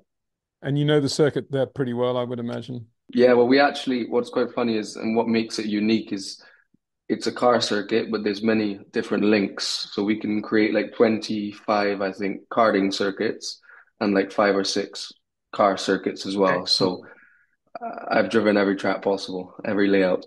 Tell us about life in growing up for you. Obviously, it was a dream at one point, and then it starts to become reality in this part of the world where nobody's ever done what you want to do before. Yeah, I mean, it's quite funny because I just lived day by day. So I never really sat back and kind of thought what I want to be or what I am. So for my entire career, it was just the next step. Every year we were moving up. It was funny, up until this year in F2, I've never done more than one season in a category. So I was always a rookie. So we were just always having so much to learn. I mean, the initial goal was to get to Europe, have some fun, see what the karting's like over there. And then obviously when I started performing, then that's when it got a bit more serious. And I'd say from kind of F4 level until now, it's been let's see how far we can get and where we can get in Mm. motorsports. Like you said, I mean, there's no one ever from Barbados in F2 or at this level, so everything's been new. Everything's been learning from people who have been in it for a long time. My management has been a big part of it, ADD management. Obviously, they took Lando to F1, so we've been learning from a lot of people along the way. So now it's Formula E, and that's international. It's the future. It's an interesting car, lots of technology, lots of management. How quick are they? What are they like to drive? They're nice to drive. I mean, of course, in terms of downforce levels and raw speed as an F1 car, it's not the same. It's not there. We're not on slicks.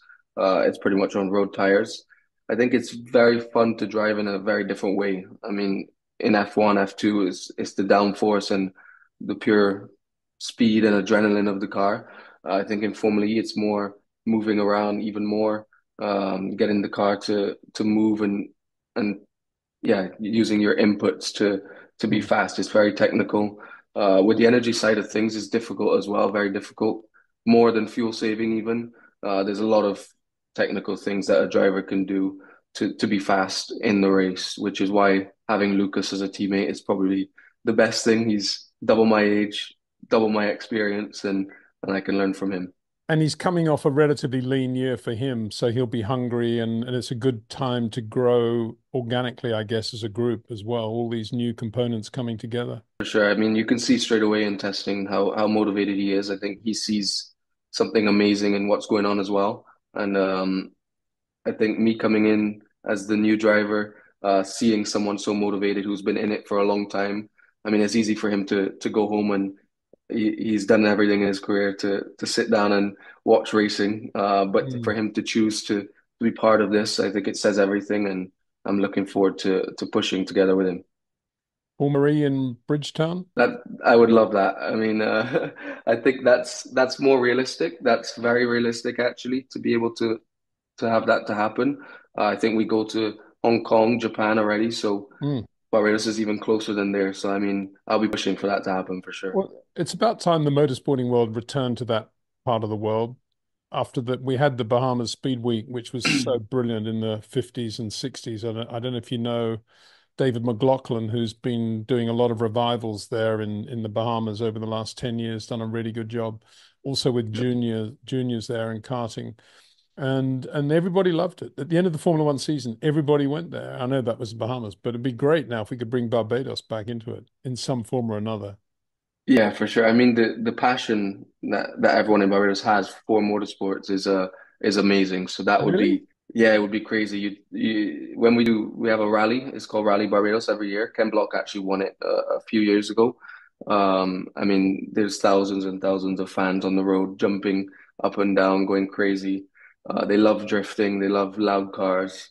It would be amazing. It's also a different lifestyle. So everyone coming to Barbados. Yes, it's racing. You're having a race weekend, but it's also a bit of a holiday as well. Have you done any of that?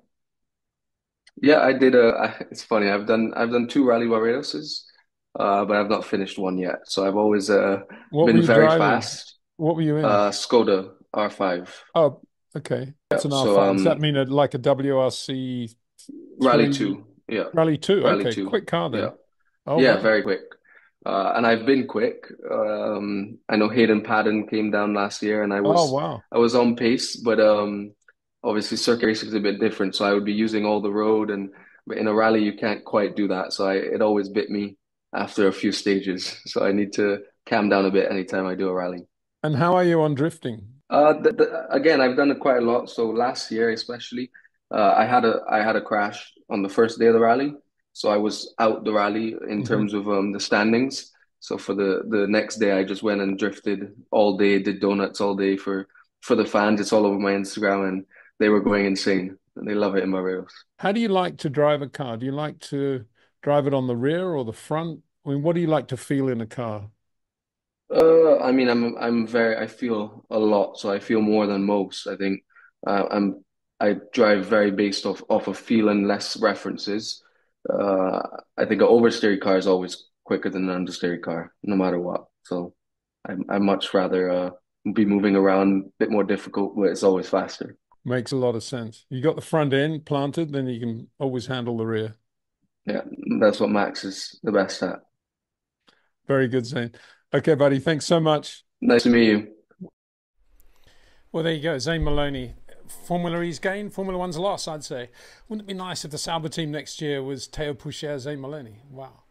Anyway, it isn't. And good luck to him for doing Formula E. I think we'll see more of Zane back in when he's finished with Formula E. And if Formula One isn't where he ends up, then as I say, more shame on the system. And it just reinforces what I say. We need a championship below Formula One, above Formula Two, for guys like Zane Maloney and for Teo Pourchaire and for Felipe Drugovich and all these, and Mick Schumacher even, you could almost argue, and all these people that are very talented and don't have the opportunity to be where they should be. And yeah, thank you very much. And creative expression by Dion, that was a perfect segue. As I say, thank you for that into the interview with Zane. So good man. And I think you get a feeling there for how good he is. He likes oversteer too. Can't be a bad thing, can it? And wouldn't it be cool to go to Bridgestone, Barbados, Formula One? Oh, not enough room. Got to have the big pit area. Massive thing. See, speaking of the big pit area, you see Alpine have done a motorhome, a Philip Stark motorhome design. At a time when, I mean, I am a bit of a Philip Stark fan myself, I've got to say, but I would never think of him in terms of saving the planet, going green, Formula E, Formula One, or anything else. Particularly at a time when Formula One needs to be curbing its lavish expense in the paddock area and looking a little bit more responsible in the budget cap era. I just find that whole Philip Stark Alpine thing a bit too self-indulgent and not enough using recycled materials. I didn't see any mention of that sort of stuff in there. Maybe I'm wrong, in which case I'm doing them a disservice, and congratulations to them. But I remember when Ferrari came out with their motorhome, their new motorhomes a few years ago, they made a point of them being all using recycling materials. That smelt a bit odd, I gotta say, but that was no issue. And yet, there we are. Anyway, that apropos nothing at all. Stephen Dobbins, just continuing the questions now. Christian Horner has been bemoaning the age of their Cold War era wind tunnel as a source of recent upgrades not working. All right, okay. Well, I'm surprised because I know how intolerant Adrian Newey is of substandard wind tunnels, and so if it is a Cold War era terrible wind tunnel, then I'm very confused because I can't imagine there would be anything more accurate and precise than Adrian's wind tunnel there. Yes, of course, there'll be new bits that perhaps they don't have the space or the scope to fit to the new tunnel, and maybe it's that. But the Adrian that I know would have been right on top of all those upgrades anyway. Another question from Creative Expression. It would give drivers unable to make Formula One for whatever reason to showcase their skills to Formula One teams. Allow drivers to run that series a maximum of 3 years. Have the team support their old cars. Yeah, well, it's exactly what I'm saying, and thank you for grasping it. And I hope more do, because it's the only way to solve this problem. And we definitely have the market for it. And definitely there are more and more countries that want to be on the Formula One calendar, and we don't want to make that any bigger than it is already. And this is a perfect way of balancing all the books and the drivers against the circuits, against the potential money out there to run them, and putting the old cars to good use as well. Kevin Pryor says it'll be a little odd seeing Toyota next to Haas's name, because Haas and Ferrari are like unbreakable marriage. They are, but Toyota, certainly in my experience, and this goes back to when I was doing USF1 or trying to do USF1 before it got kiboshed, Toyota love the concept of a Formula One team based in the United States or carrying the American flag.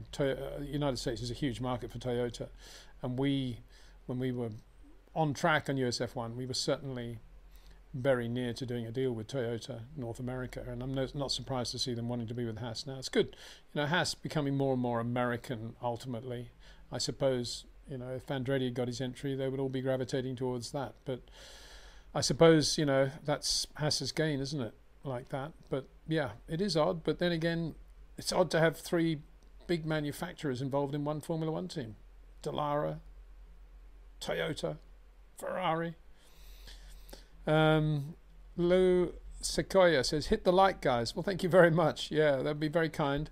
And I'm going to put that video out of Zane as a separate standalone video as well. I might even put it out in audio form, as I will with Terry one. And for those that don't know, a lot of my stuff now goes out in podcast audio form as well, which means it's downloadable and you can listen to it on the bus or the train or wherever you are. So that's good. And equally, it's coming out on YouTube Music as well. I think it's downloadable without having to go to YouTube Premium, but certainly you can watch it with the screen lock on, unlike normal YouTube videos. Certainly you can listen to it, sorry.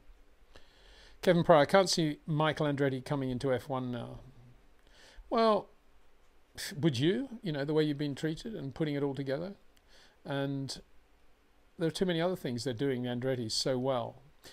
More than that, though, I think it's a slight against Mario and everything he's done for motorsport and for Formula One over the years, and more respect should have been shown. And I said that at the time. The wording of the press release put out by the FIA was absolutely appalling, I thought. Absolute slap in the face for Mario Andretti and everything he did. And so, yeah, great shame. Great shame. Benzie News Showdown. PW, what's your rating of Lando's chance to P1 qualifying and win at COTA this weekend? Yeah, I mean, he'll obviously be ready quick. I just got a feeling that it might be Oscar, in which case there'll be even more fireworks at McLaren. But yeah, Lando will be good there. I mean, it's a difficult circuit not to be good at if you are. I mean, there's too many negatives there, but John Surtees like, isn't it? It's an easy circuit to be good at if you're very good, and Lando and Oscar are both very good, and the car's very good, so they will both be very good there. Who's going to win? If it's Oscar just ahead of Lando and they're 10 seconds ahead of the pack, maybe they'll get Oscar to move over on this occasion, but that's a big ask for McLaren to find themselves in that position. So, because Ferrari will have upgrades as well, for Pete's sake. They're not slow at the moment, so I just got a feeling that it might be Oscar, but it could well be Lando who wins. And good luck to him. I just wish he was going in with at least 25 more points than he had, which he could have had easily. So, Benzie News' Showdown says, what could go wrong this weekend at COTA? Well, quite a lot could go wrong, of course. We could have Lando and Max out at the first corner. We could have, I don't know, Charles again struggling to make Q3 when he's been quickest in whatever, or getting the pole for the sprint race and something goes wrong for the sprint race or whatever. I don't know. You know, so many things could go on. I don't even want to go near it really. As I say, COTA for me is not one of these circuits where there's a Max corner or a Lewis corner. There's lots of corners where lots of drivers are very good, and Formula One looks great there, and the circuit looks great on television. But it's not, you know, we're not talking Beckett's, we're not talking Cops, we're not talking, we're not even talking really turn 1 at Silverstone, in the new Silverstone. Sujit says, greetings from India. Is it cost effective to set up a national GT3 championship in India? Do you know what are the costs involved compared to Formula 3 or Formula 4? Well, the thing is, in my understanding, is that Stefan Rattel has done a very, very good job and basically runs all of that GT racing, and everything you see out there that has a roof over it is basically Stefan Rattel. I'm exaggerating slightly, but GT3, GT4, all that, where, you know, there's a lot of Stefan Rattel. And his basic business model, which he very cleverly and correctly defined, 10 years ago, probably longer, was Bernie and Max have sucked all the money out of motorsport for the benefit of Formula One, and even when they go, it's going to remain the same. Nothing will change. Formula 2, Formula 3 will be funded by the wealthy parents of young up-and-coming Formula One stars who all want their kids to be Lewis Hamiltons or Max Verstappens. So what about the rest of racing? How's that going to be funded? The big manufacturers aren't going to continue to support all the big racing, world endurance racing, because it's very expensive and there's very little interest in it in terms of television exposure, because Formula One's taken it all. The only way for the rest of motorsport to survive is to find the equivalent of the rich fathers, the rich families that finance F3 and F2, and that is the rich amateurs that want to go racing in very glamorous GT, GT3, GT4 and whatever, hypercars, whatever. And so he built the whole empire around wealthy amateur drivers. So my answer to you, Sujit, is if there are enough wealthy amateurs in India to finance a GT3 series with one, say, semi-pro driver alongside them, but basically all the money is put up by these wealthy amateur drivers, and they're all reasonably quick, then yes. But if there isn't, it's a very difficult championship to stage anywhere in the world, let alone India, because it's like all forms of motorsport. It's very expensive, and if there's very little television exposure for the sponsors, how are you going to finance it?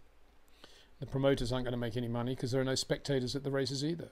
If you look at the grandstands at those races, they're virtually empty. So, not all of them, but some of them.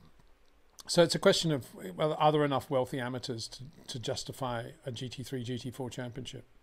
That's what it's all about. Creative Expression, I think, is agreeing with me here. Sim racing cannot duplicate what you feel in your butt, what the car is doing. As someone who raced go-karts for decades, there's not a simulator that can duplicate that feel in the seat of your pants. No, what's going on here? So, another one, Chaudhry. Do you miss the Sepang Grand Prix? I do very much, because Sepang for me was... it was the first Tilke circuit, and it was opened, for 4 years after Ayrton's passing in Imola in '94, and it was opened in '99, I think, and it was the first Tilke circuit, and it combined everything. It combined all the things Bernie wanted, which is great camera angles for the circuit signage. It combined very nice corners with lots of space and convenience for the teams, and logistics convenience as well, very near the airport. So it's a great racetrack in every dimension. Very hot, but also had torrential rain periodically, so the weather was never predictable, which is a good thing. So I loved it. I loved everything about Sepang. And so what's happened? It's not on the calendar anymore. Too much squabbling over money, I think, in Malaysia now. I think that's the problem. And so I think it's a big issue. And I don't understand why Formula One hasn't done more to try to get that race back on the calendar. I know they have Singapore now, and maybe they don't want it to detract from Singapore. Maybe that's the reason. But they could certainly put it on at a different time of year. As per the inside paddock sources, says Nitin Rathi, which engine is going to be the best in 26? Well, there you go. You know, nobody knows. Absolutely nobody knows. And you've got potentially great engines from all the big manufacturers, including Ford. And Max would know exactly as much as you know at the moment. So there's no way he could base a decision on what he wants to do in 2026 on what is happening right now. And we all have to wait and see. But it's a whole new era. And it could be that one of them gets it absolutely right and everybody else is off the ball. Or maybe they're all going to be very, very similar. Who knows? Nobody knows. Kevin Pryor, going around Monaco with one hand on the wheel and the other hand constantly on gear stick takes some talent. Yeah, it does. And it wasn't unusual. Bear in mind, it wasn't, Monaco, more than most circuits, did actually require two hands on the wheel, particularly the station hairpin, where the way to get around it before they could adjust the steering the way they do now, you put one hand up on the steering like that, and you did that, and you crossed armed, and you went through, and then you let the steering go, and a bit of a slide coming out. So some corners, you definitely needed two hands. But yeah, you can look at quite a lot of shots from the 60s, overhead shots and nice shots from Monaco, and you can often see there's one hand and the other hand's down somewhere in the cockpit, and he's doing a gear change. Kevin Price's Mansell Senna battles were fab. They were indeed. Sachit Malhotra says, hello, Peter from Down Under. Would love to know more about you and where you grew up in your Formula One journey. Well, I grew up in Fairlight, Sydney, a lovely little area on the North Shore near Manly. We had a lovely little bay there and the pool, which was straight out to the Pacific Ocean. There was a pool, but it was enough for the stop sharks coming in. But when the tide was high, it was all fresh water, and then the tide would go down below the level of the wall. Lovely place. I grew up there, and the surf beaches were just around the corner. I used to get the ferry to school every day over in Rose Bay. And very early on, I just loved the motor racing there. Warwick Farm was a wonderful circuit, designed and built by Geoffrey Sykes, who's an Englishman. He used to work at the BARC. He started the AARC, Australian Automobile Racing Club. And from quite a young age, whenever the school holidays came, I was there working.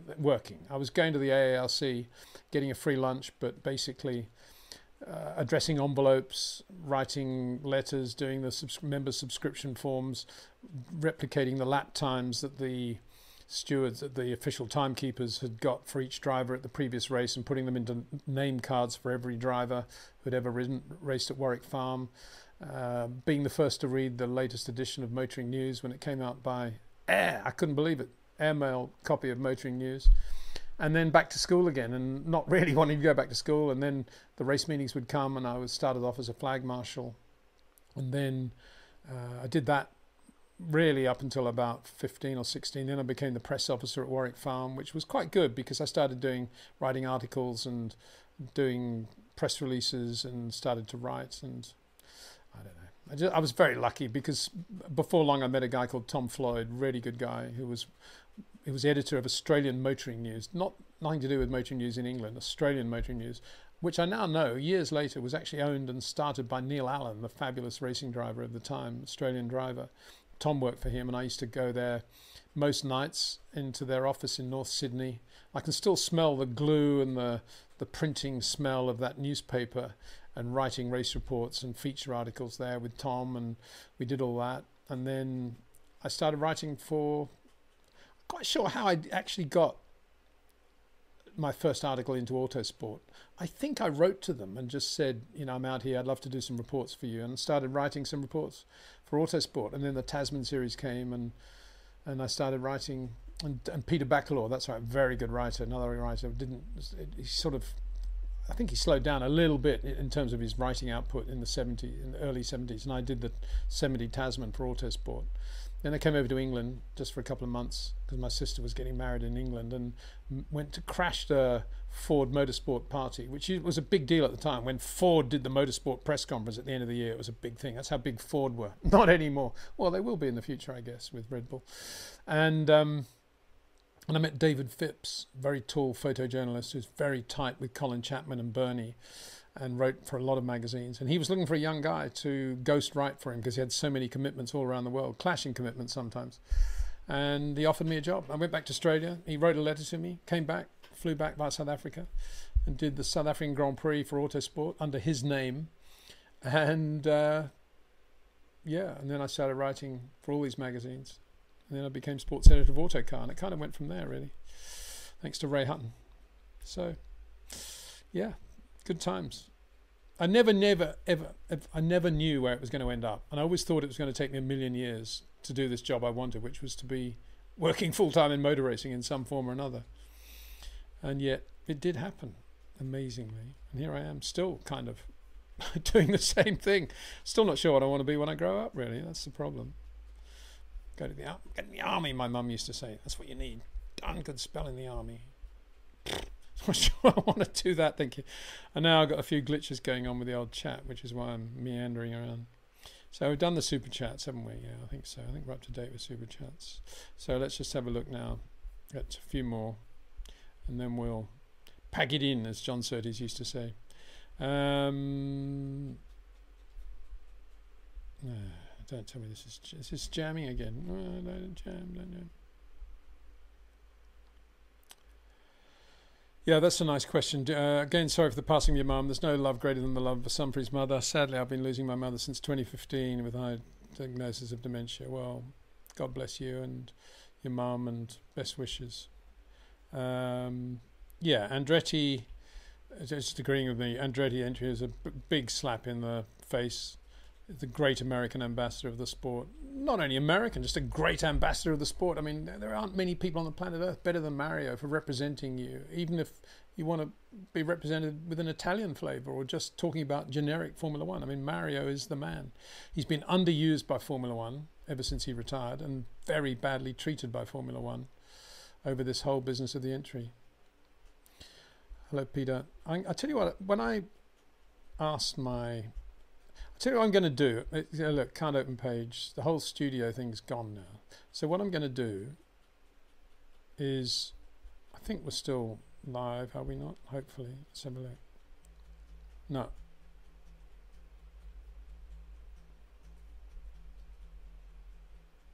Imagina poderte comer 30 pinchos de tortilla más al año. Nosotros no los... So, we seem to have had the usual old drama here. Typical, isn't it?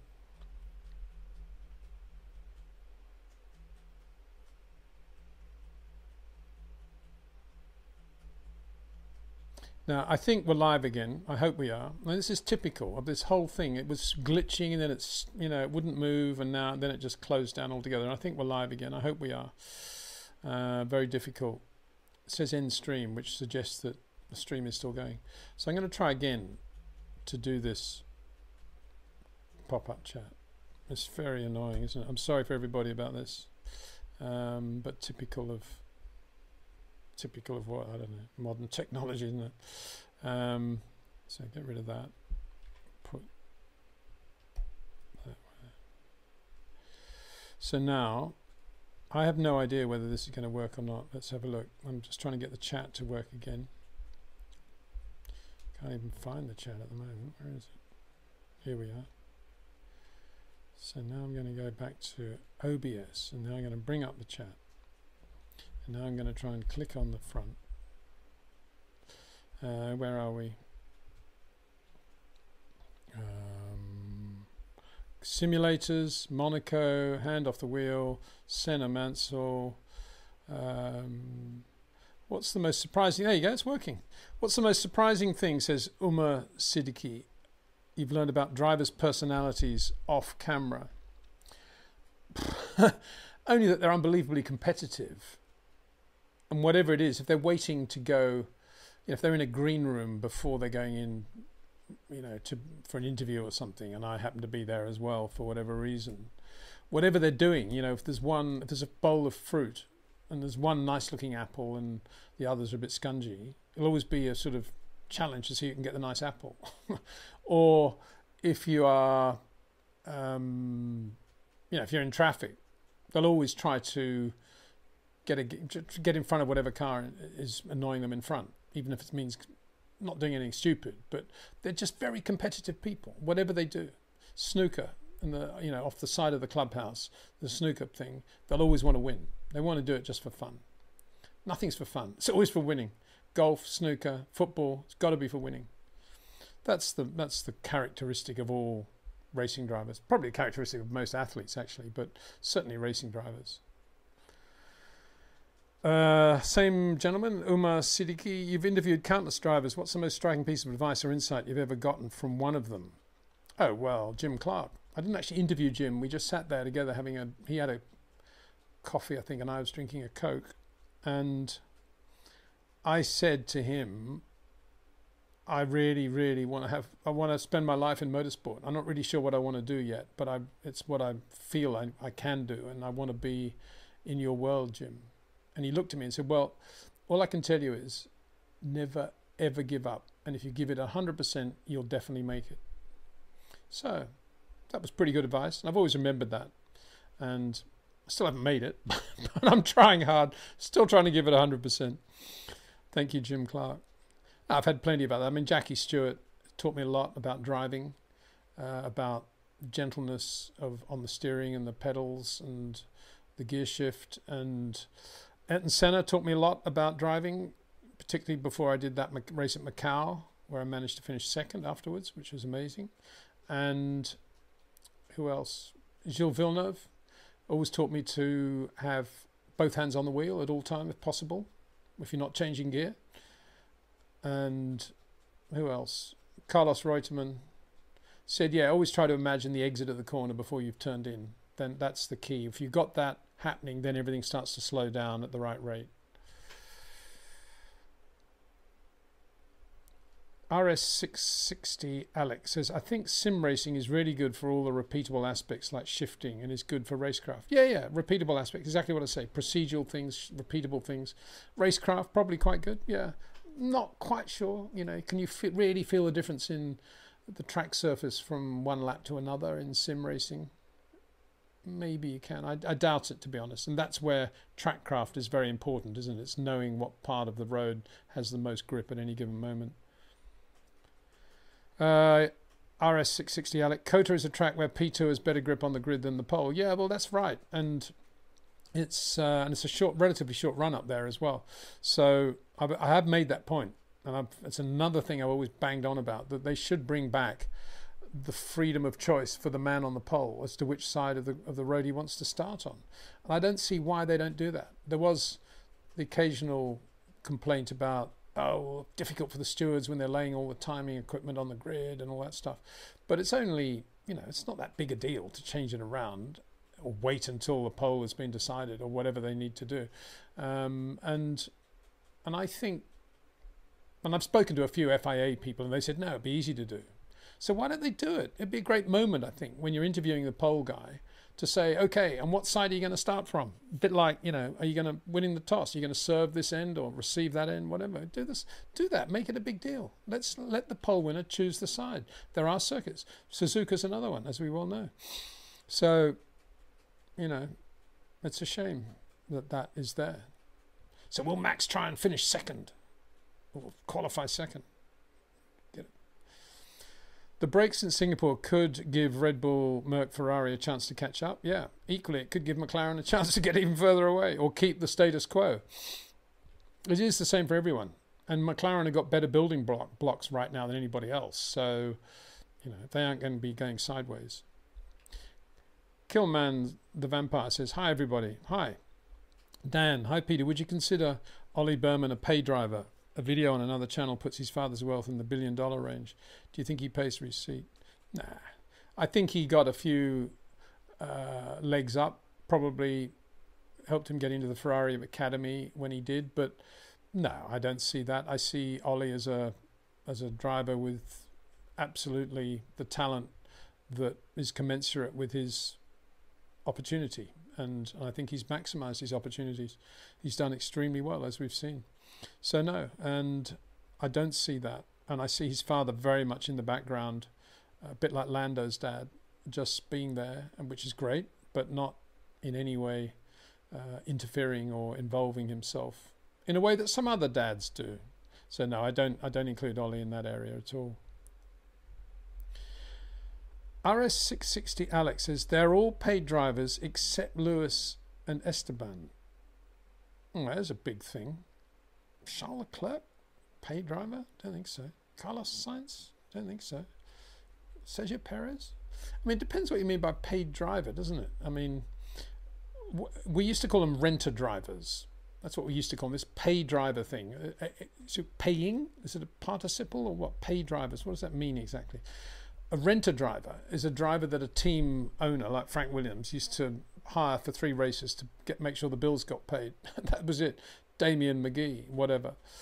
Or Richard Robarts at Brabham. But they're not, you can't call Sergio Perez a renter driver or a paying driver because he never earned any money when he came to Formula One. The money around Perez is all generated around his success as a Mexican driver in Formula One. And Mexico just happens to do a better job of getting behind its drivers than many other countries. And there's a big business around Perez now. And so a lot of money comes out of Mexico around Perez driving a specific Formula One car. It doesn't mean to say he's a paying driver. He's earned that. There's a big difference. And I think we all need to be aware of that. It's like often you hear people saying, oh, he's on 30 million or 40 million. But they tend to sort of forget the small print. Is that 40 million over 5 years or 2 years or 3 years? They just love these big numbers. Paid drivers. So Pierre Gasly, you're saying Pierre Gasly's a paid driver? I don't think so. Pierre Gasly absolutely came from nothing with his parents and his brothers his sister maybe, have just sacrificed everything to get Pierre into Formula One. So there's no way he's a paying driver.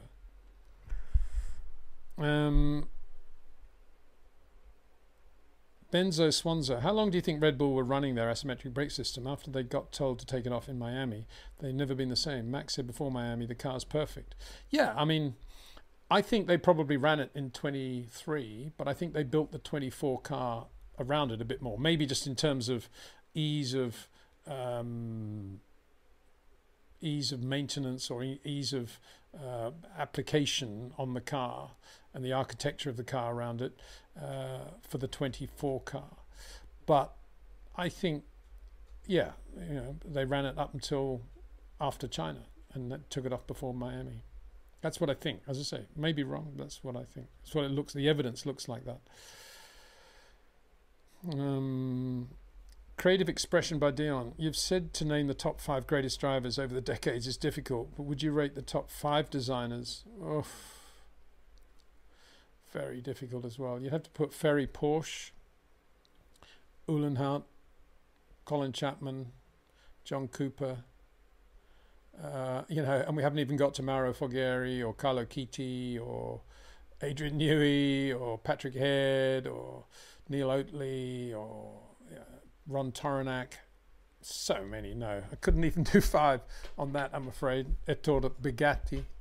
No, impossible to do 5 go to either.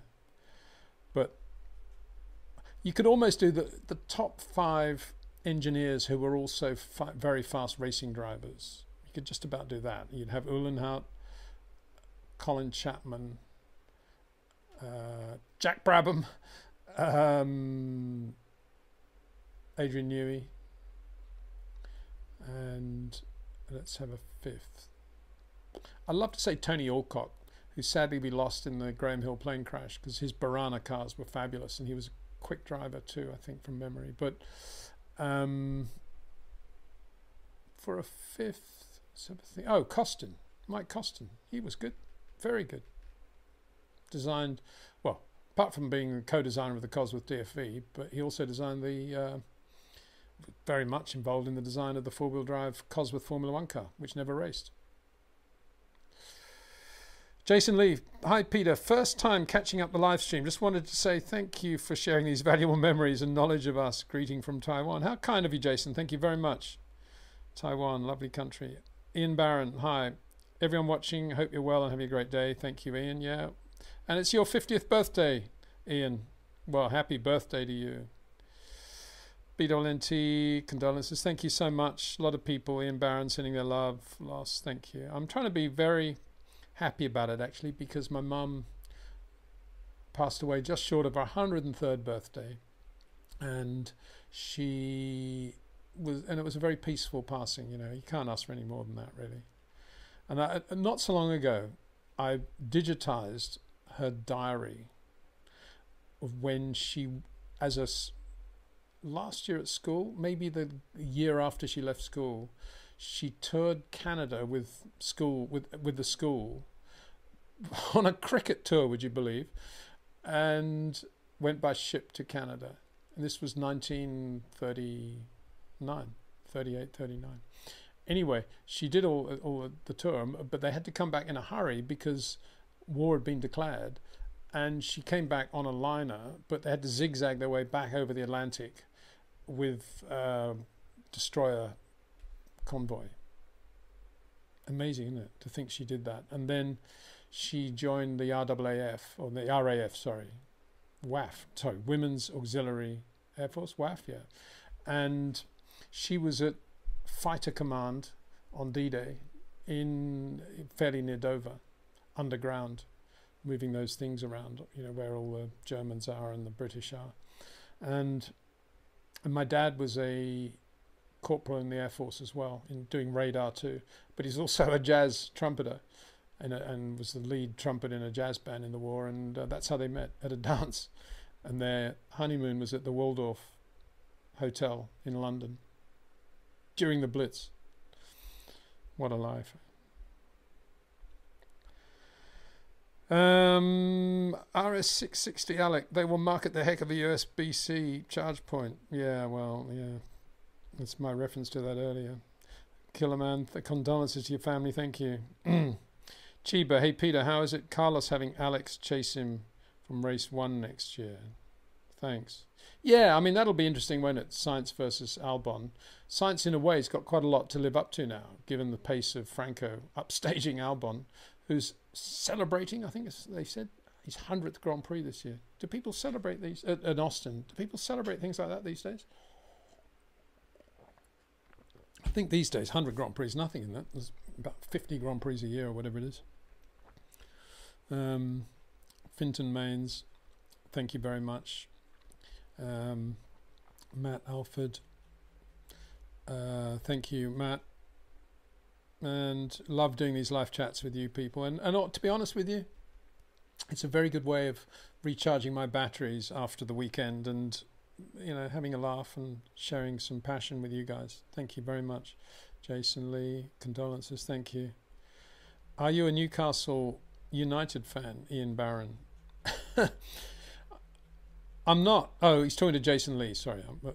Wrong question to ask me, because I'm not actually into football at all. Poor Max, not justice for Lewis Hamilton. Anyway. Umar Siddiqui, hi Peter, in capitals, do you have any hope for Ferrari next year since Fred came there as a positive energy? What do you think? Yeah, I do. I think, as I said before, I quite like the way they've buckled down post not getting Adrian Newey into promoting stroke reorganizing the people they've got and getting the best from them. And I think that's a really healthy, positive, organic thing to be doing, particularly if it's managed by a guy like Freddie Vasseur, who has not only got a very good feel for racing people and for racing in general, but also for racing engineering and setup. And we're almost at the point now where it is a sort of setup era rather than somebody going out and creating some incredible new innovation and blowing everybody away. You can't do that with these regulations. We're right at the end of this era of these particular regulations, and it's almost about just setup, getting the car to work from race to race. Well, it is about that. And that actually, if you think about it, that's what a guy like Freddie Vasseur was doing throughout his Formula 3 and Formula 2 career, trying to make sure that he had consistency one race to the next in those really difficult GP2, GP3 cars. Those Dalaras, whatever they were, on the tyres they had, the very short amount of practice they had, all that is actually what Freddie Vasseur does really well. And I've got a lot of confidence. Confidence is probably the wrong word. I've got a lot of hope, that's probably a better word, that Ferrari actually will be very good race to race next year. I'm not saying they'll have a winning car necessarily on a regular basis, but I think they'll be there or thereabouts most races. I think they'll have a bigger sweet spot than most teams out there. So I've got quite a lot of confidence and faith in that. Klotsky, on James Hunt, aren't smokers simply more sensitive to nervosity, being in company? Anything can make them light up, even the presence of a yet-to-be-touched glass of alcohol. Well, I don't know. A better man than I could answer that question, for sure. I get the feeling that... What did I think about James? I don't know. I just saw him. He just always had a Marlboro in his hand. What can I say? You know, it just seemed to be part of James Hunt. So there you go. Martin Columbi, all my thoughts to you and your mum, Pete. Thank you. Condolences. Finton Mains, what are the television viewing figures for F2 or other feeder series? Not very high, I'm sure. I'm not convinced that can be changed. Well, I think that's right. That's absolutely right. That's exactly my point. So there is no business model that works really for F2, F3, other than the rich fathers of talented sons paying for it, which is what Bernie and Flavio Briatore and Bruno realized years ago. And that's how those championships have evolved. Minimal hospitality opportunities, minimal access to the Formula One paddock, just let them get on with it. And that's where we're at. But that's exactly my point. In order now to be doing something beyond that, drivers like Zane and Theo Pourchaire and drivers like that need to have a championship, like a tier just below Formula One, with its own structure, with its own TV rights, with its own platform of circuits, the whole thing independent of everything else that's going on, obviously owned by Formula One, in which the Formula One teams have their cars from previous years out there. And that's so that's why we need that. That'll never happen in F2 or F3 because of the way they were born and conceived. But it could happen if we did a new championship of the type I just described. RS66 says, Zane Maloney, exclamation mark. Why is he not getting anything? Unique country, first in championship for so long. Yeah, he's great, isn't he? Richard Phillips sending heartfelt. Thank you very much, Richard. Ian Barron, who lives near a racetrack. I live near Croft, near Darlington, in the northeast of England. Yeah, not quite the same as Bushy Park in Barbados, but I'm sure it has its days. Rick Dale, hi Peter, do you remember the publication Grand Prix International? I do really well. Yeah, that was the Gregor Grant magazine. Gregor was the founder of Autosport. And then he left, and then he started this magazine called Grand Prix International. Oh, no, that was Speed World International. Grand Prix International. That was the French magazine, Grand Prix International, wasn't it? Yeah. And that was a fabulous magazine. And I'm just going to get a copy. 1 second.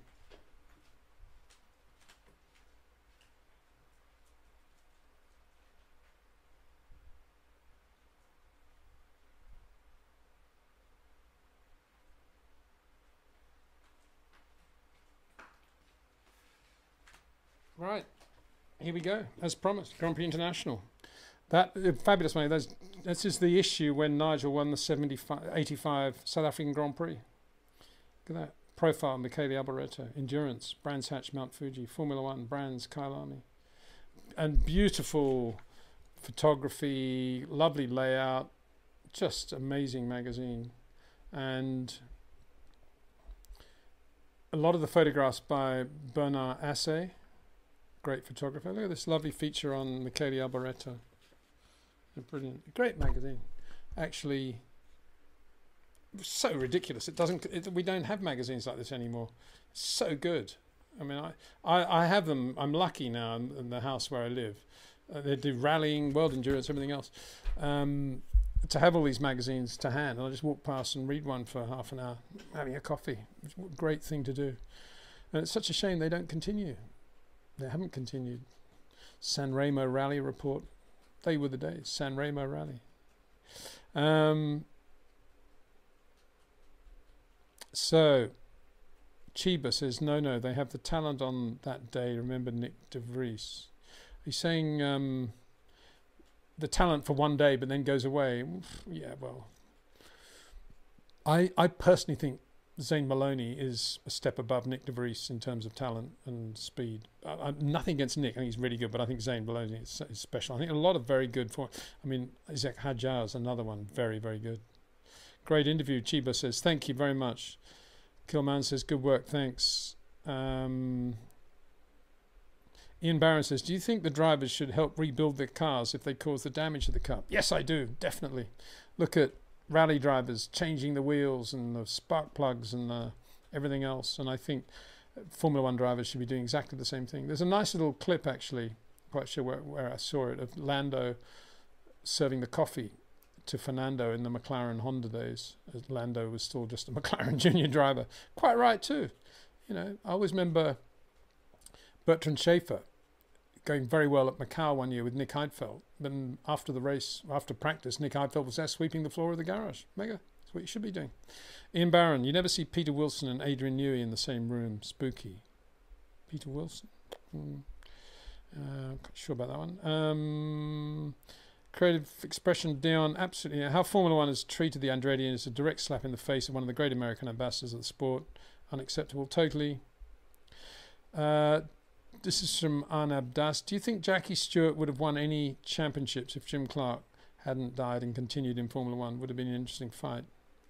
Yeah, I'm not convinced Jimmy would have raced after 68, actually. I think he might have retired at the end of 68. He was certainly talking about it with Colin Chapman. And I think, from Graham Gall, I heard this, and he knew Jimmy pretty well. That Jimmy and Colin were thinking of buying the Beagle aircraft company and running that together. And Jimmy was pretty keen on that idea.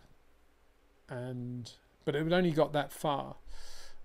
Having said that, Jimmy was well in tune with the new era. And don't forget, he embraced the cigarette advertising era, gold leaf. And he did the livery change with Alan McCall at Levin in the beginning of 68, just over a weekend. 1 minute was green and yellow, next minute it was red, white and gold. That was Jimmy and Alan McCall did that. He had he tried the rear spoiler on the back of the Lotus 49 because that's what he had on the Volstead Ford at Riverside in 67, and he put that on. He loved the idea of aerodynamics, and he'd commissioned or discussed with Colin about the Lotus 58 Formula 2 car having a second brake pedal so that he could start left foot braking. Even though he had a manual shift, he wanted a second brake pedal. That just shows how far Jimmy ahead was. So with all those things, plus the turbines at Indy, he probably he loved all that technology and wanted to see what it was like purely out of his curiosity. And so he may have, but then when all the wings started failing in 69, he may well have thought, I've had enough here, and left. So I don't think he impinged on Jackie's championships, is what I'm getting to say. I mean, Jackie's first championship was 69 and then 71, 73. So I think Jimmy by then probably would have been winding down.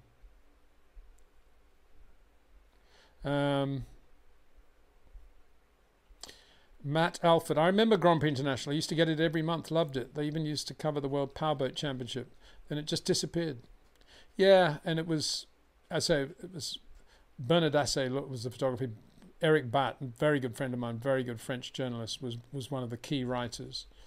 Manu Zarini was involved as well. And Eric, not that well, I don't think, at the moment, so very best wishes to him. Brendan Farahani says, Peter, if you were to work in Formula One now, which team would you choose and which role would you choose? Thank you. What a nice question to think that I'd even be capable of answering it. It's a good question. I think probably Red Bull now because they've lost Adrian. Everybody's sort of a bit down on them and there's not so much going on. And I just think it'd be a good time to be at Red Bull rebuilding and forging new relationships and letting it sort of grow organically again. Even if they lost the Red Bull money, it'd be quite fun to be there with Christian and keeping that team right up there and getting the good people again. And having them win races.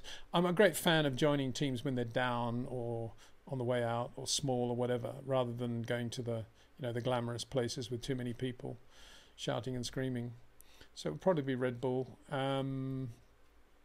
Maybe the Red Bull B team in that case, something like that. Not because of the Red Bull money, as I say. Even if they lost, I think it'd be more interesting to go to somewhere like V-carb, if that's what we're going to call them now, if Red Bull did pull out and they had to find their own money. I'd quite like that challenge of being there with them. And then I'd have two young guys with no money at all driving the cars with massive amount of talent and very keen to learn and to listen. Windwave says the Yankees via Liberty have already done immeasurable damage to the sport. Really? You think that? Well, everybody says, you know, how wonderful they are, and Netflix and everything else. Not being a Netflix subscriber, I can't really comment on that, but anyway. Jack Jackson. Is there anything Red Bull Racing can do to convince the fans 22 and 23 cars were legal? Would winding back those seasons be a bridge too far for the governing body?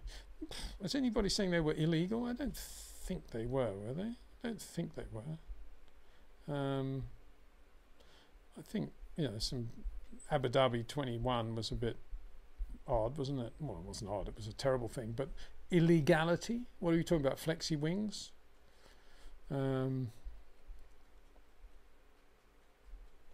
Bud Yeti says, I was today years old when I learned that Mr. Windsor is an Oz. Yeah. Well, I'm not actually an Oz. I was actually born in England. Went out to Sydney on the SS Orchides from Tilbury Docks. About a 2.5 month trip via the Bay of Biscay, Gibraltar, Aden, and Perth, and then Sydney. David Elkhammer says, wow, I've stayed at that Buenos Aires Sheraton and ate the most incredible steakhouse next door. Each steak got their own hibachi tableside to keep it warm. Brilliant city. Wow, that's good news, isn't it? Yeah, it's a great hotel. Well, there you go. Always think of Ken Tyrrell when you go there. By the way, speaking of something making you think of something else, Jerry Rafferty, Baker Street. That is the song that Tommy Byrne introduced me to. Gave me a little tape cassette with various bits, and that was it. He said, "Oh, Peter, you got to listen to this one. Got to listen to this one," and that was it. So whenever I think of that, over here, Baker Street, I always think of Tommy Byrne. I said Steely Dan. Steely Dan was Stefan Johansson. He discovered Steely Dan, long before anybody else.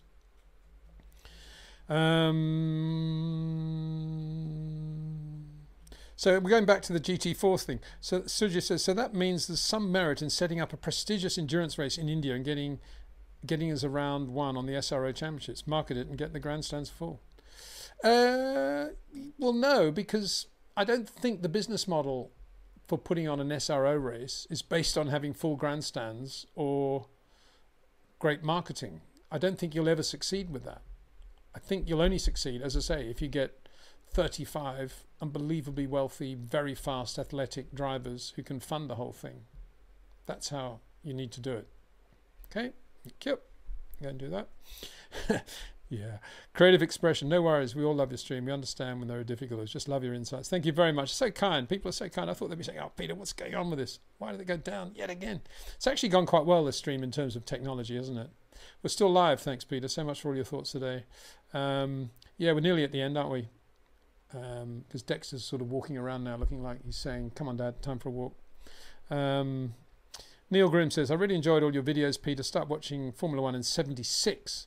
I nearly walked away from Formula 1 after 21. Lewis didn't. And in support, I stayed watching and attending races when I can. Yes, a man with racing blood in his veins, for sure. Umar Siddiqui, Peter, Formula 1 should hire you as a... Does that mean AA, Alcoholics Anonymous advisor, based on the James Hunt comments, or just an advisor? Well, I have to say, I have a lot of time for Stefano Domenicali, and I do chat to him periodically. And I love coming up with creative ideas that I know nobody will ever adopt. It just annoys them. What does COTA stand for? It stands for Circuit of the Americas. There you go. And that was because in its inception, they always realized that a lot of their potential money and spectator stuff was going to come from below the United States, Mexico, basically. So the Americas. And there you go. There you go. So everybody's answered that question. Hi, Peter. Enjoyed your discussion, says Ronnie Way, thoroughly every time. With engine penalties looming, how do you see the final 6 races? Well, as far as I know in my count, Red Bull are slightly ahead of the game, aren't they? Because they've already taken some penalties, Spa. So that might be a good thing. I think, you know, if McLaren have to take one, they'll probably do it in Mexico, I would imagine. And so they're, you know, maybe by then if Merck have to do something, maybe Red Bull are in reasonable shape there. But I wouldn't put any store on that. They all seem pretty reliable, don't they, in general? So there you go. So Great Expression says, good point on the engineers. I do like how you took my question further as far as driver engineers. Where would you rate Bruce McLaren? Yeah, well, yeah, of course. I would put him up there with Jack Brabham and Dan Gurney as engineer drivers. I said Jack because he's the only one that won a world championship. But of course, Dan and Bruce won Grand Prix with their own cars as well. In Dan's case, the car was called an Eagle rather than a Gurney, but that doesn't matter. How would I rate Bruce? Well, he is unique in the true sense of the word because he did things his own way, even though he was kind of a protege of Jack Brabham at Cooper. But he did things his own way, and he did them beautifully with wonderful taste. He was a great guy, very easy to get on with. And I, you know, when I was a kid in Australia with the green Speedwell bike that my dad gave me for Christmas one year when it was super hot, as you can imagine, and I had this track road course round where we lived, and I had my helmet and my goggles and my mask sometimes. I always pretended I was Bruce McLaren because I just loved the way he looked in the Cooper and the way the Cooper was as a Grand Prix car. And I loved Bruce's attitude and general. I'd never heard him speak, or really, I'd never seen him at that point, but I was just looking at pictures of him in the magazine. I loved the sound of his name and everything. I just loved everything about Bruce McLaren, and nothing ever disappointed me about Bruce. He was just, he was quick. You know, he was a quick driver, and he was very sharp. I mean, even when he was in that Cooper doing the, 62 probably, Terratonga, when he put all the fuel in just one side of the car and beat Sterling Moss. You know, pretty cool thing to do. Sterling was a bit nonplussed by it all. You know, Bruce he was a quick driver too. I really, you know, there's a great book, his autobiography, his completely untouched, just called From the Cockpit, Bruce McLaren. I counsel everybody to read it because it's just a simple, lovely book about his life getting into Formula One. It goes up to about 1964. And it's wonderful. Yeah. How do I rate Bruce McLaren? One of the all-time wonderful people ever to have walked this planet. RP Brook, hi Peter, sorry for your loss. Thank you very much. Would Lotus still exist on the grid if Colin Chapman had not passed away so early? What was the impact of losing Chapman? Well, a lot of people would say, you know, massive impact. And look, they disappeared relatively soon afterwards, but Chapman was kind of losing the plot in the last couple of years anyway. And I remember when Carlos was at Fiorano testing for Ferrari on the day that Colin Chapman wanted to sign his contract for Lotus for 79. So Carlos delegated me to go to the Lotus factory and do that with Colin. We'd kind of gone through all the fine print of the contract by then, so it was just a question of me signing on behalf of Carlos. And I was in Colin's huge office, massive, beautiful office, lovely wooden desk, lovely big chair, and massive office, beautiful glass windows, and overlooking the lawns at Ketteringham Hall. And at one point, Colin said, "Oh no, Peter, come around here. Just go through. I want you to go through these 3 things here. Just read through these. These are additional things. You can phone Carlos if you like. I'll leave you for 10 minutes. You know, make yourself at home. Sit at my desk. Do whatever you like. Use the phone." So I sat down at Colin's desk, and I was reading through this stuff. And I looked across to. There was a notebook on the desk. Everything else was very clear. There was nothing else. It was just a notebook, and there was one word in Colin's handwriting, because I knew his handwriting well, in pencil, and it just said DeLorean. And And I thought, wow, that's interesting. John DeLorean, wonder why he's got that written there. And of course, he went on to do that deal with DeLorean. And in many ways, that was the downfall of the last years of Colin. And I remember Hazel saying, you know, Colin at the end, he just got very influenced by people with a lot of money. David Team, DeLorean talking about money and the Irish EU money and all the rest of it. And I think that was a function of Colin never really getting his just desserts or rewards for everything he had achieved. And you could say, well, that's his own fault, that's his own making. Well, was it? Because 65, he won the Formula One World Championship, the Indianapolis 500, and he was building the Lotus Elan, the Lotus Cortina, and the Lotus 7 road cars, and the Tasman Series he won, and the French Formula 2 Championship. And he didn't get a knighthood. Think of that. Claire Williams got her, got a, you know, whatever she got, OB, MB, I don't know. Colin got something, but it wasn't a knighthood. And so he was never really acclaimed in the way that he should have been, in my opinion. I mean, Sir Ron Dennis, what's wrong with Sir Colin Chapman? And I think it wasn't so much that slight. It was that there was nothing on which to build in terms of all that success, because simultaneously in America, the Ralph Nader thing started and the Elan's production for the American market was massively curtailed. And then there was a big squabble with Ford about who would get the Ford big money Ford Le Mans contract. It actually went to sort of Lola rather than Lotus. And that's why Colin had done the Lotus 40, Lotus 30, Lotus 40, was to try to get Ford over the bridge, even though he won Indy with them, to do the Le Mans thing. And that didn't happen. And that annoyed him.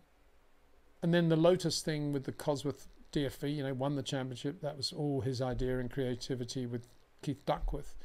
And yet he then had to give the engine to everybody else. And so, you know, Colin, I don't know, maybe it was his own making, but I just think no wonder he was influenced towards the end by all this glitter and bling, because it was never there when he should have got it as his just desserts. So I think he would have, yeah, I don't think he would have had much.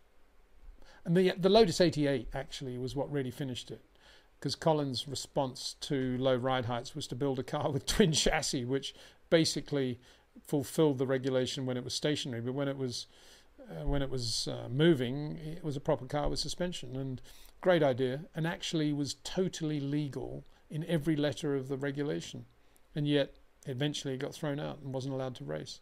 And I think Colin then really felt embittered by Formula One and the rule book and the politics that were building up, conspiring against him. Yeah. Sujit, speaking of Indian motorsport, have you been following the Indian Formula 4 races? Young Indian drivers mixing it with Kiwis and Aussies and winning. I haven't, but I'm pleased to hear it, that it's really successful. I keep in touch a little bit with my mate Peter Thompson over there in Abu Dhabi or Dubai, and what he's doing out there as well. There's so much going on. It's almost impossible to keep up with it all, isn't it? As well as reading all the normal news and everything and trying to keep up with that. Mikkels, Alan, I'm going to have to make this the last one, guys. It's been going for quite a long time, and I've got to get moving. Hi, Peter. You briefly mentioned Jack Brabham. With your connection to life in Australia, do you have any stories of the Jack you could share with us? Be the man, his driving, his engineering. Yeah. I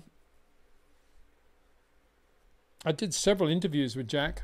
The last was at the site of the Esso garage that Phil Kerr built with Jack in Ewell on the way to Chessington, and it subsequently is now a jet garage. Doesn't look quite the same, but I remember sitting out the back there with Jack, chatting away about his early days at Cooper and then at Brabham.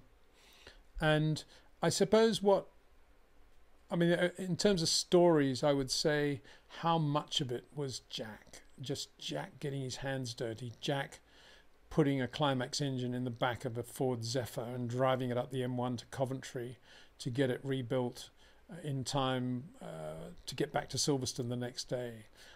Or Jack realizing that Cooper were going to have a problem with the gear release on this particular ZF gearbox, and going over to an engineering mate at Volkswagen and realizing that if they use this very simple piece from the VW gearbox, that it would solve that problem.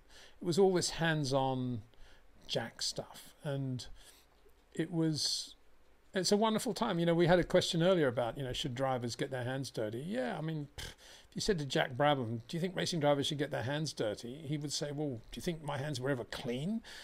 And so it goes on. And Jack wasn't a fiddler. He was absolutely rock solid engineering brain, which was perfectly in harmony with that of Ron Toronac, who translated a lot of Jack's ideas, and equally Ron had ideas of his own as well.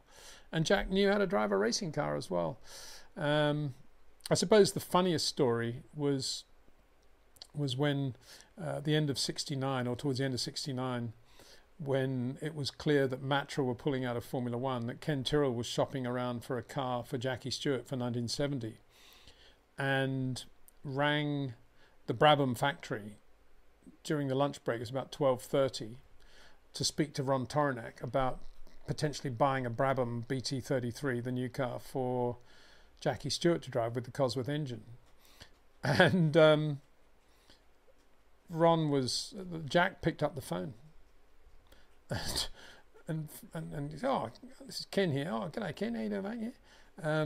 Well, I'm just phoning, Jack, to see whether you might be in a position to sell a car to me for next year for Jackie Stewart and probably Francois Sever.